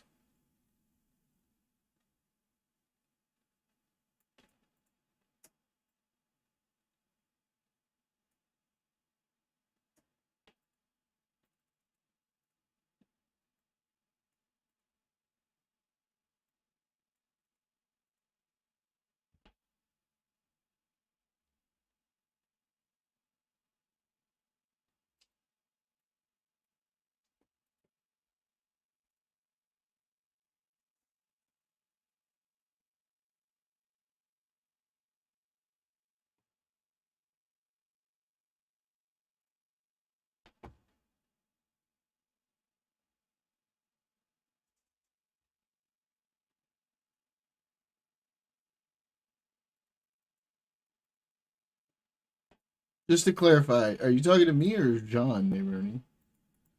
I have the best media diet. Nobody has a better media diet than me. Okay. Always love that. Oh shit. All right. Well, while y'all are chatting in there, I'm gonna take a quick dailies break. Hmm.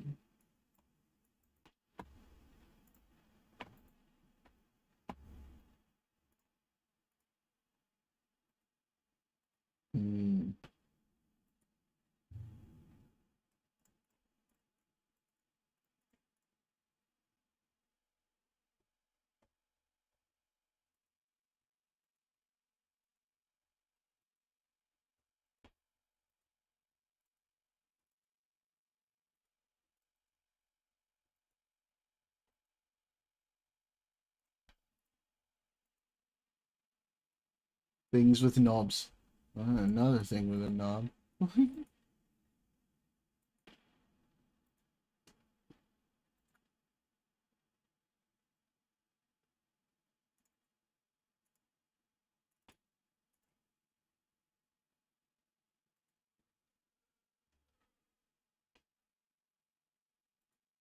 don't know how influence are going to do huge investments in real estate, garbage style someday. Someday, that day may never come. I will call upon you to do a service for me. But until that day, consider this justice a gift.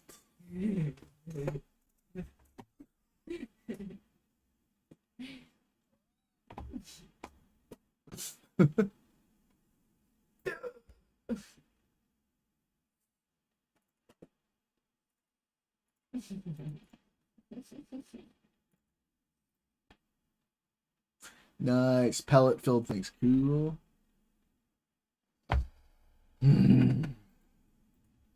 Bitter powder. Get out of here.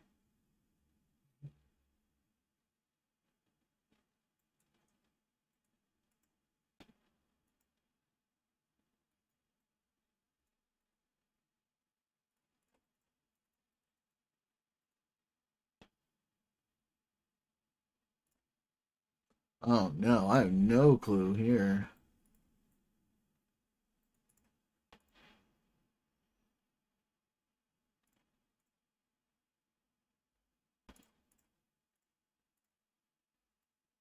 No, okay.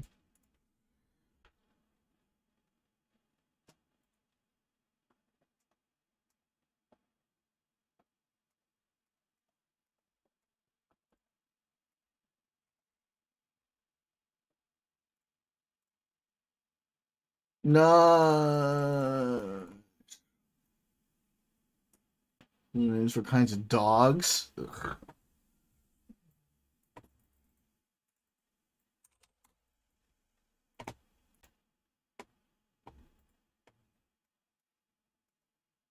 All right, it's the New York Stock Exchange.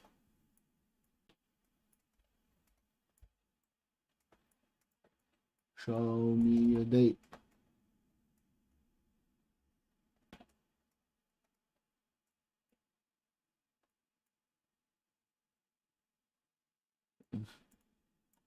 Date.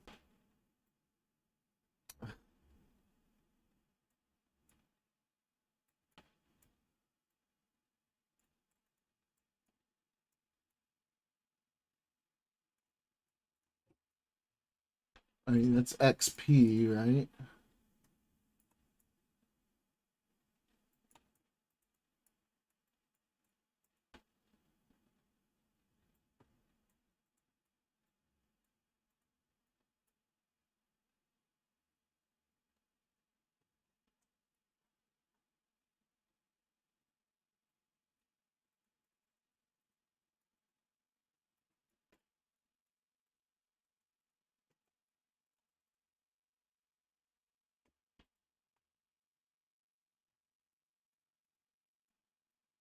In like early 2000s.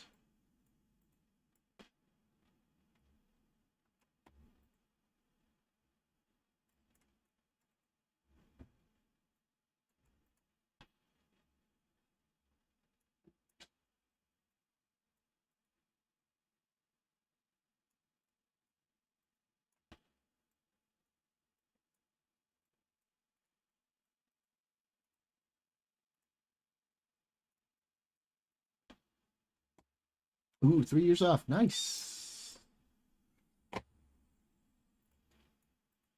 I don't think 9/11. Yeah, I didn't think so either. This is Japan. But to where?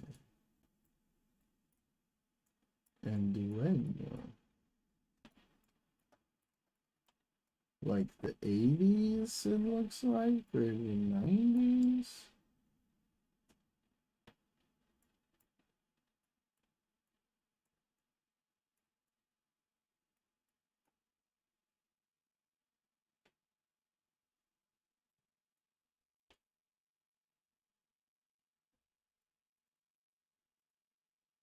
Mid to late 80s. Yeah, that's what I was thinking. I don't know. I'm getting kind of 90s. Maybe. I'm going to go with 90, but you might be right.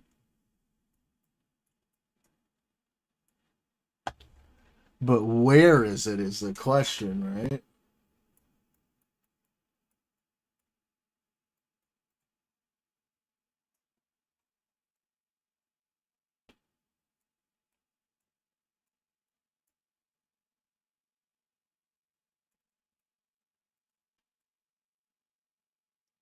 Hokkaido.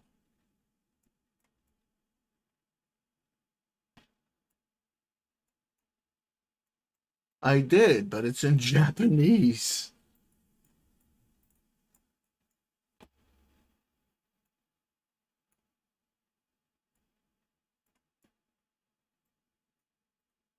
I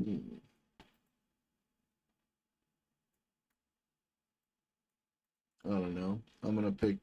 Wait. Like here.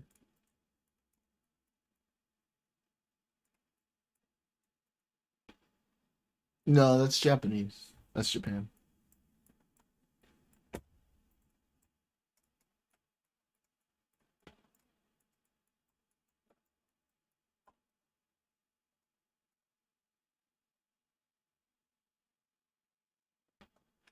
This language is Japanese.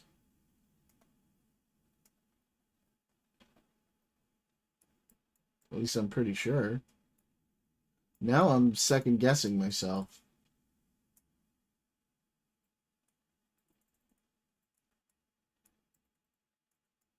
No, that's Japanese.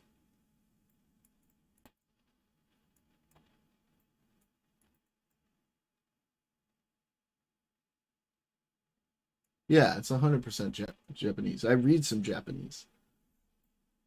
But I don't know kanji very well. That's the thing. And most of this stuff is kanji.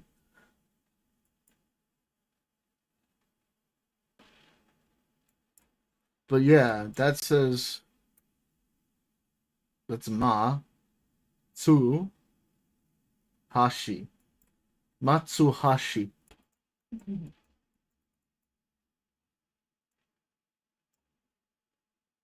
Yoshi. Sanko.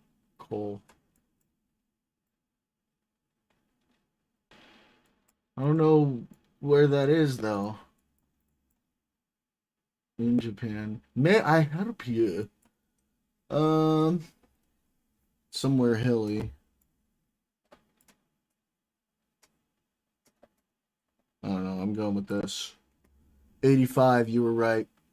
It was Nagasaki. Damn. Totally other side of the country. You were so right, Neighbor Rooney, about the year.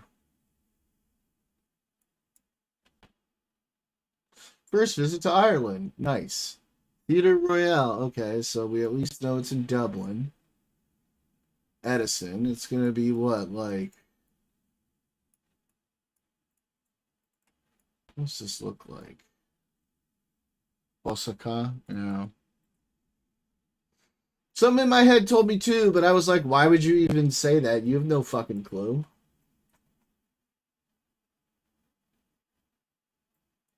That's what I said to myself. What are we looking at here? Like the 20s? The 10s? This is like the 10s, right?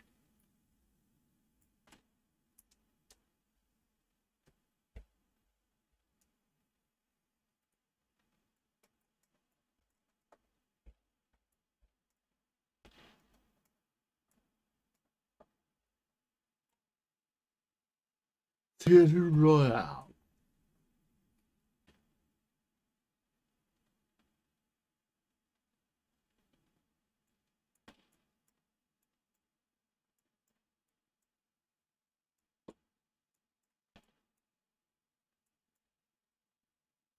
National Leprechaun Museum? Bruh.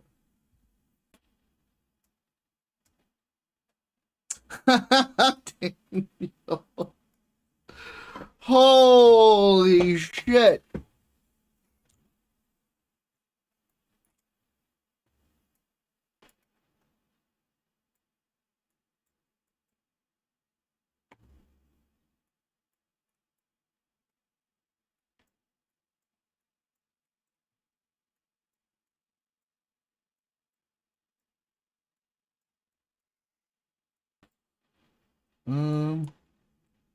Where is this theater? It's probably in an important street.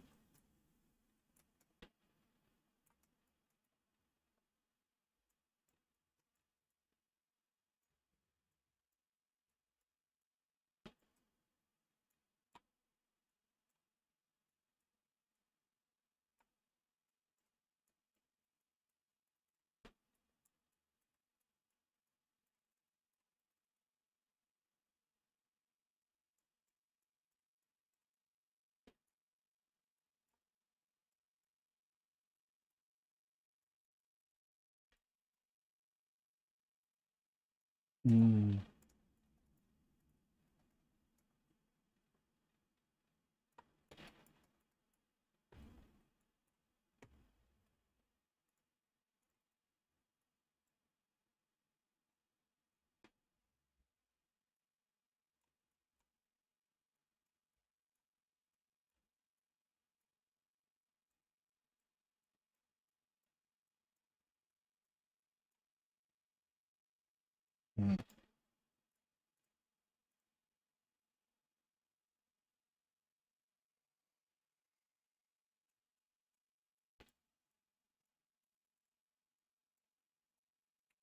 It's gotta be around here somewhere.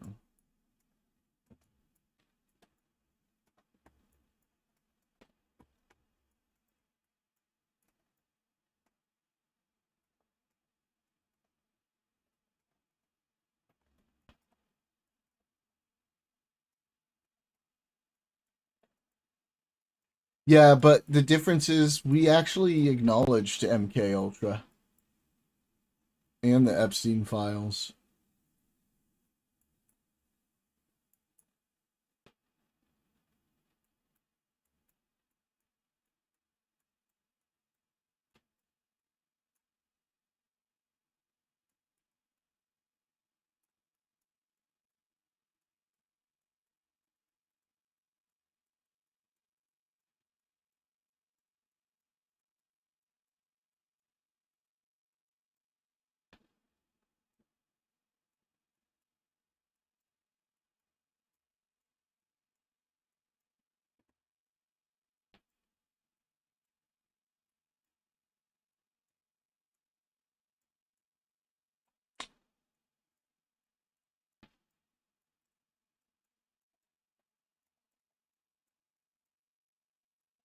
Fucking norm it. I'll just drop her somewhere. That looks old. This feels like an old area. I don't know. We'll go here. 1902. Damn it.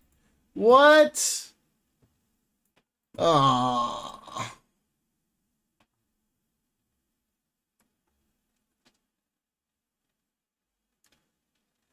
Second anniversary of the. Oh no. Oh no. I don't remember what the latest one was. So this is gonna be like in the 40s, right? I don't know. The Roosevelt Hotel.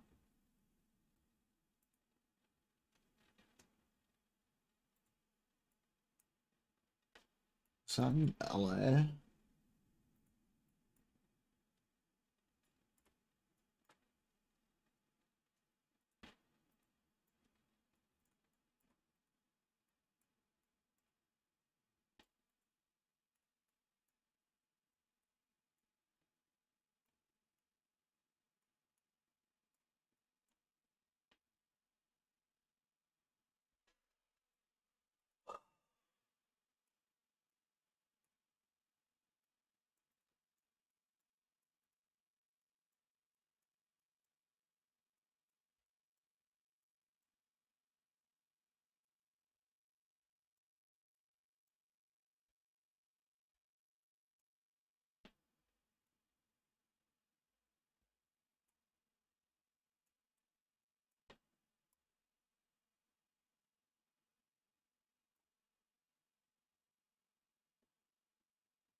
Read them, baby.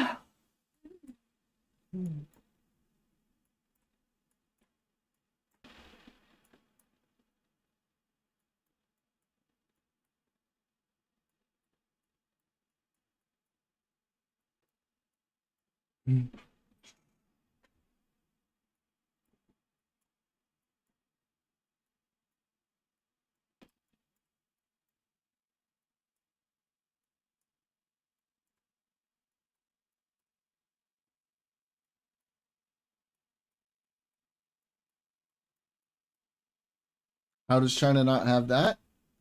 I mean, you don't have like freedom of speech, really.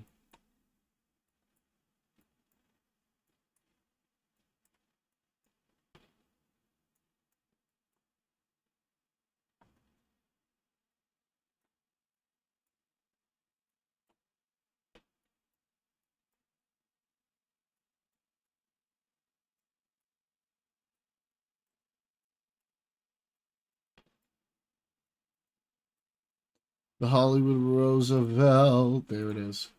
29. God damn it.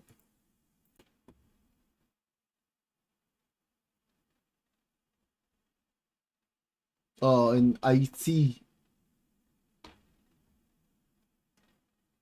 Oh, this is the earthquake.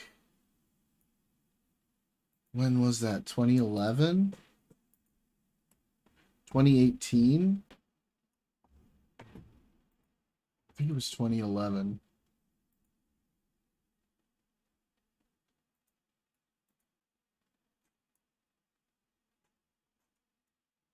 They're allowed to criticize their government on Red Note so as not to scare off the Americans who go there.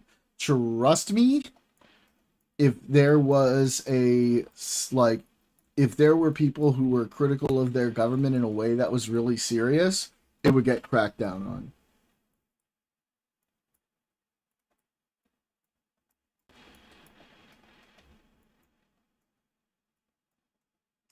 I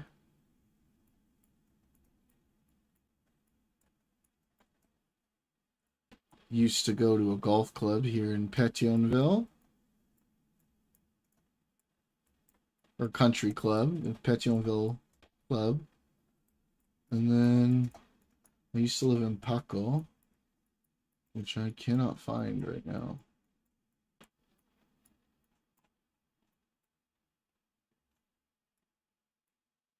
But yeah. It's like right near here. The Petionville Club? It's still there? Who knows? It's been years.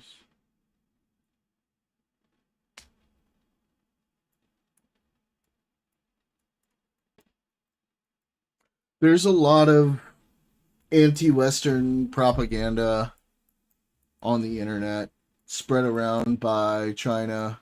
Realistically, we have a lot better here in the West. We can say what we want, think what we want, live how we want. We can succeed or fail based on our own ability. It is liberal, like it's liberalism versus illiberalism. Like there's a lot of control over how people live in China.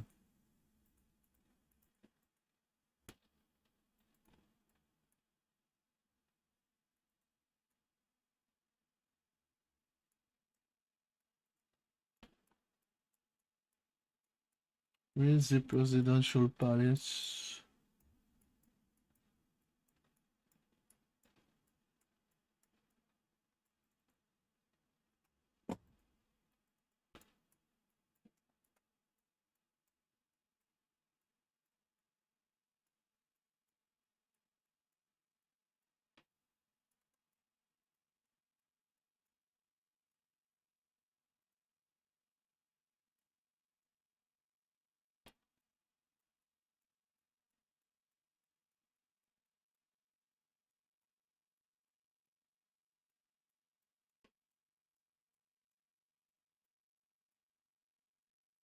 Where is it?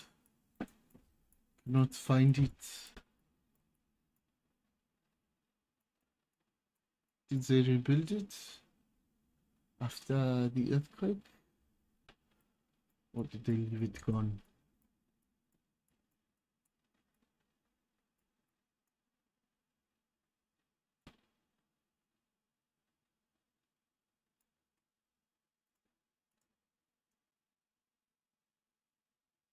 Hmm.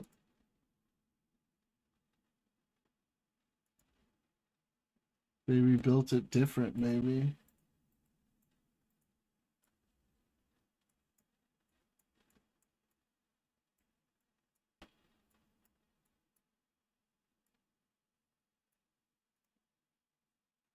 $89 meters. It was 1 year off. Blah, blah, blah, blah, blah, blah, blah, blah, blah, blah, blah, blah, blah, blah. Let's go. I salvaged it because I lived in Haiti. I was very lucky to get that one. All right. What else we got going on, guys? What else should I take a look at?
I mean, you don't need American books. There's plenty of other sources that talk about shit that happened in China.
Tomorrow night's going to be one.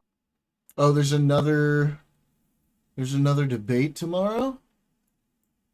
One of the final See what opportunities for Ensign the has to voters to actually say. get to hear from the Democrats and Republicans who are fighting to lead the most populous state in the nation.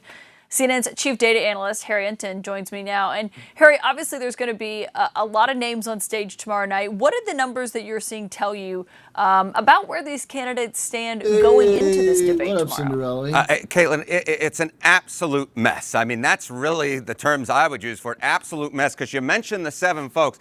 And getting 7 different candidates, the polling numbers on a screen, is quite difficult, but I was able to do it. But the reason I wanted all 7 is because how close they are to each other. I mean, just take a look at the top choices for California governor. This is a recent CBS News YouGov poll. The top candidate was the Republican Steve Hilton. What do you mean when you say it looks more futuristic? Because of the buildings? Did you know that China's currently going through like a massive real estate collapse because of how they built all that stuff? It's 16%. But Tom Steyer, a Democrat, was at 15. Then Javier Becerra was at 13. Then you got Bianco at 10, another Republican. Katie Porter at 9. Mahan at 4. Villagrosa, the former Los Angeles mayor, at 4. All within 12 points of each other. And you were hinting at it when it comes to the break. The top 2 advance to the November general election. You could easily see 2 Republicans, 16 and 10 advance. You could see 2 Democrats, 15, 13, 9 could advance. So the bottom line is that debate tomorrow is so important because this race is so freaking close. Jesus. Well, and you mentioned Tom Steyer. You have him at 15% in the polling there. He's obviously one of the front runners given those numbers. He's a billionaire. He's a Democrat. People remember likely when he ran for president. How is his money working as he is trying to woo What voters? you up to, Cinderella? Well, I'll just tell you, if I had one dream in my life besides having the love of family, it would be to have the amount of money that Tom Steyer has and has been able to spend in this governor's race so far. Because just take a look at this. Okay, ad spending for California governors, top candidate spenders. Tom Steyer has already spent $145 million. I almost feel like Dr. Evil saying that. $145 million. The next closest is Mahan as a candidate spender. He is... No. The USA real estate market is not going through a collapse.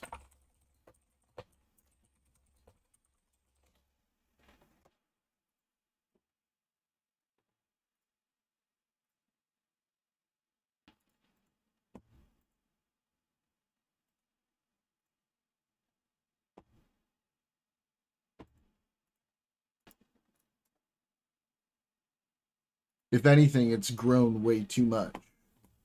It needs to come back down a bit.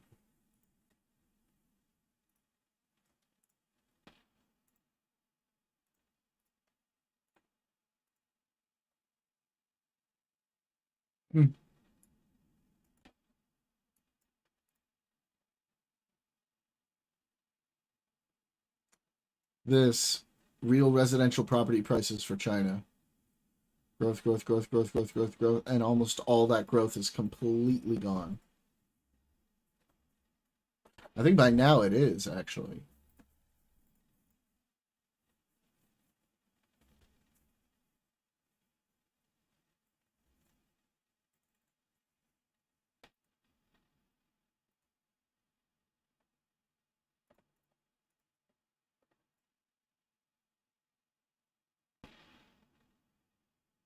$100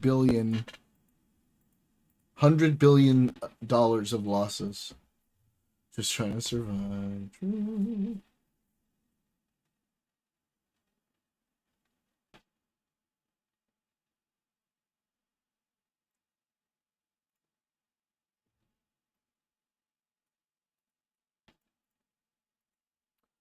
China's real residential property price index just hit a record low. Below where they were adjusted for inflation in 2010.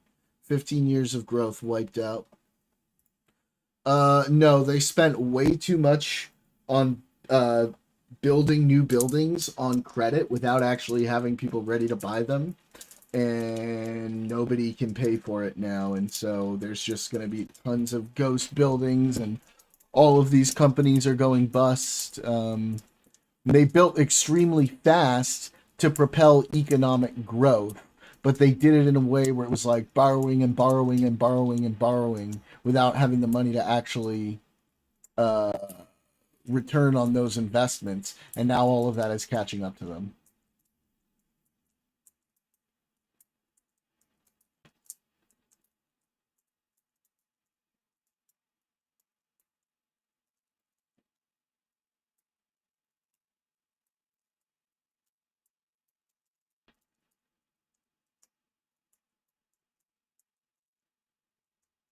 Like, you have entire massive cities that they built anticipating all these people would move into them, and they're just crazy, like, huge cities where, like, nobody lives.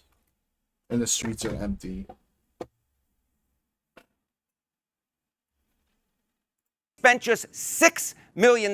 You don't have to be a mathematical genius to know that. How are they still, like, how are the buildings still standing? Or how is China still standing?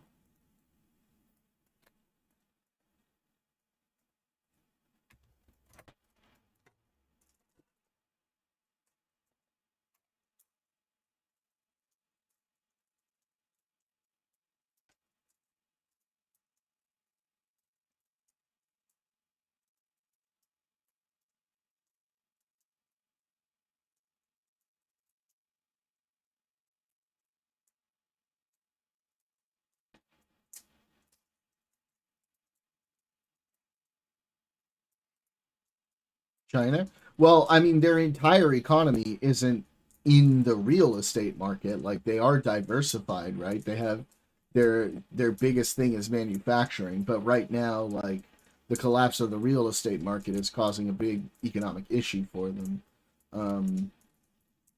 Certainly.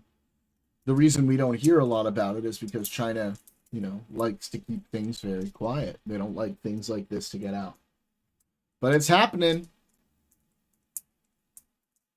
It's happening super hard.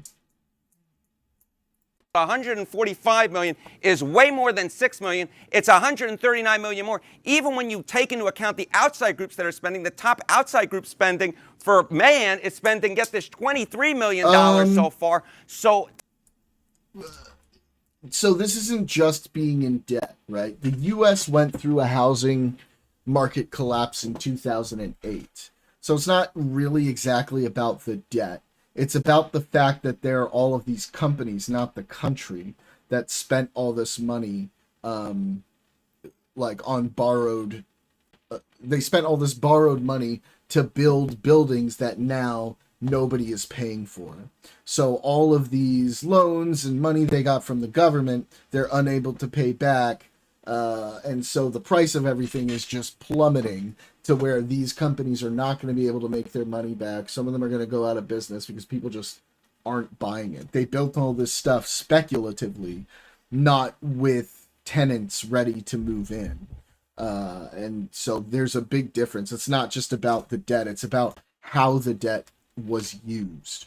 U.S. debt is backed by treasury bonds. So there's actual value in the debt, right? Whereas debt like this, it's speculative. So it's kind of like, it's risky, right? It'd be like somebody taking out a loan from a bank for a business, right? They need collateral because there's a chance the business won't work out, and they have to recoup the money for their loan. Except there's not, like, you know, there's not really enough collateral to make up for the debt that's missing here. But this isn't like national debt where your debt is backed by, you know, securities and things like that. Tom Steyer is spending more money than anybody I could possibly imagine spending to want to be the governor of California. But hey, it's a great state, I guess. Well, I mean, talking about spending a lot of money, we've just been talking about gas prices with Senator Andy Kim over in New Jersey. Here in California, gas is already expensive. The war is only adding to that. How are we seeing that play out, Harry? Yeah, I mean, let me just tell you, the amount gas costs in California, top in the United States, $6.11. That's the top state. The national average is just $4.46. And I will tell you that when you talk to Californians, they see this difference, and you can see the impact of gas prices. I mean, take a look. Difficult or financial hardship among California. Again, this is not Chinese national debt. This is their housing market, so it's different. This is private. This is like private enterprise. This is not national debt. So this is like companies within China who have debt. It's not the same thing as national debt. I don't know too much about how China handles national debt. I think they right now, I'm not sure if they have, like, I know they own a lot of US debt. I don't know how big the issue of national debt is for China as a country, but the housing market itself is private companies. That's a different type of debt. That's debt where they are borrowing money to build housing. It's not the same as the way that national debt works. This is directly. Yeah.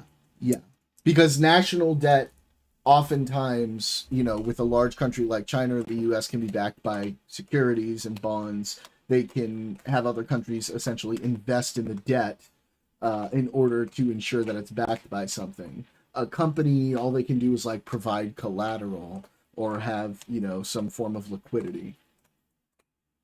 China's not crazy far behind us in that. Okay, good to know. But yeah, regardless, this is industry, you know, private industry debt. This isn't national debt. It's their housing market.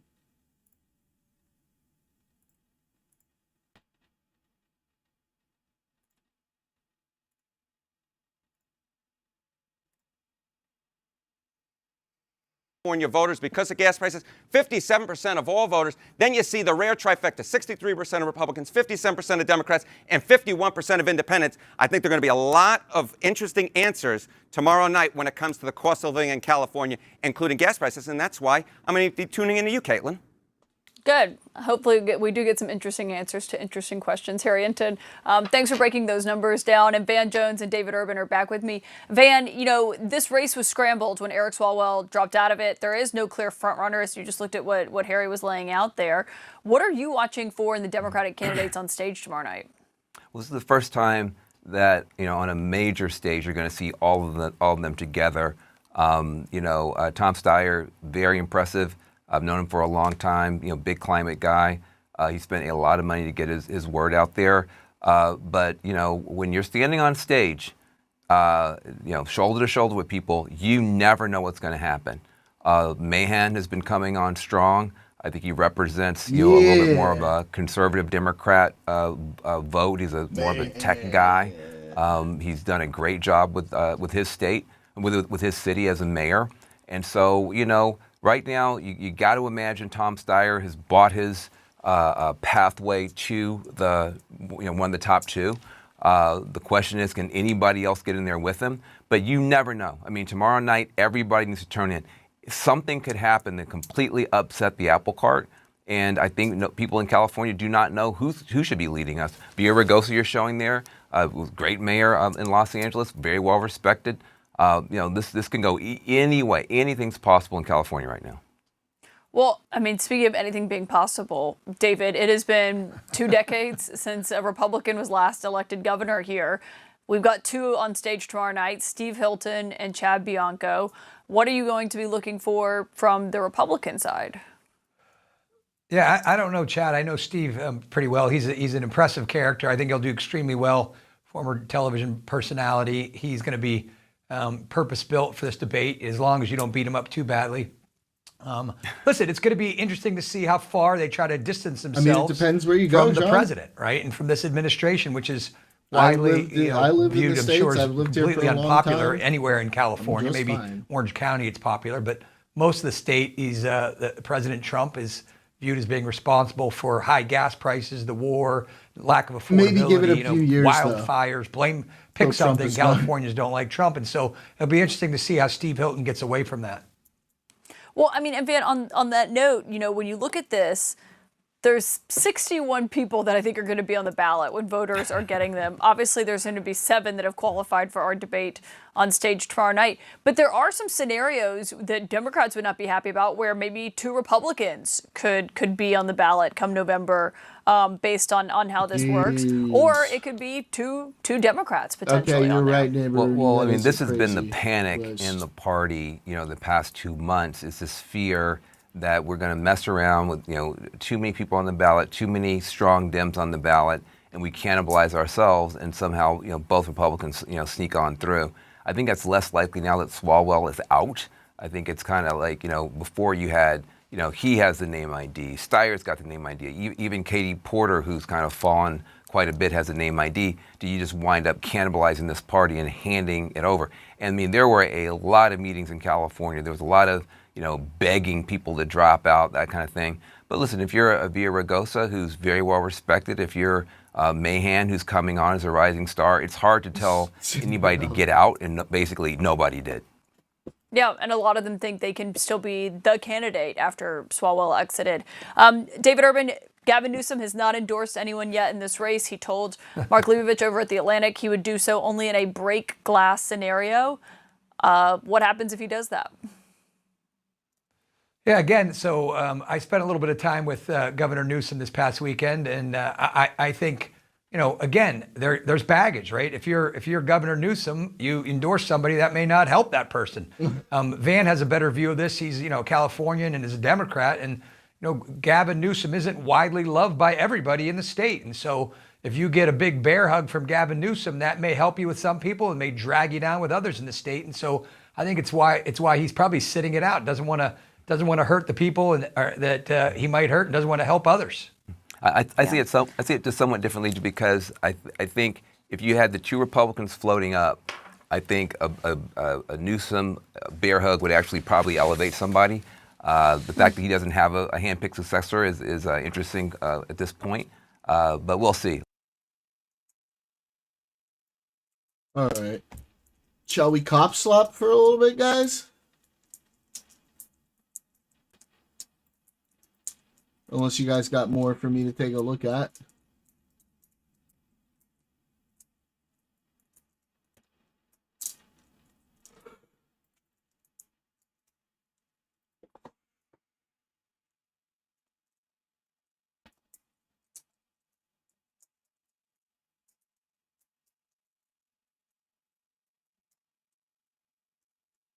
No, oh my God, link me.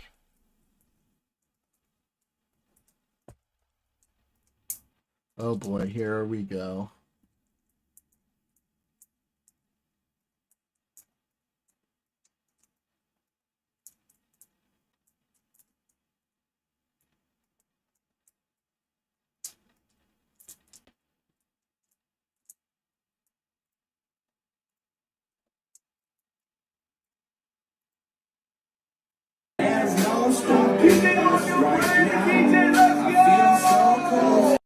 Oh, I need to say goodbye to YouTube. Bye, YouTube!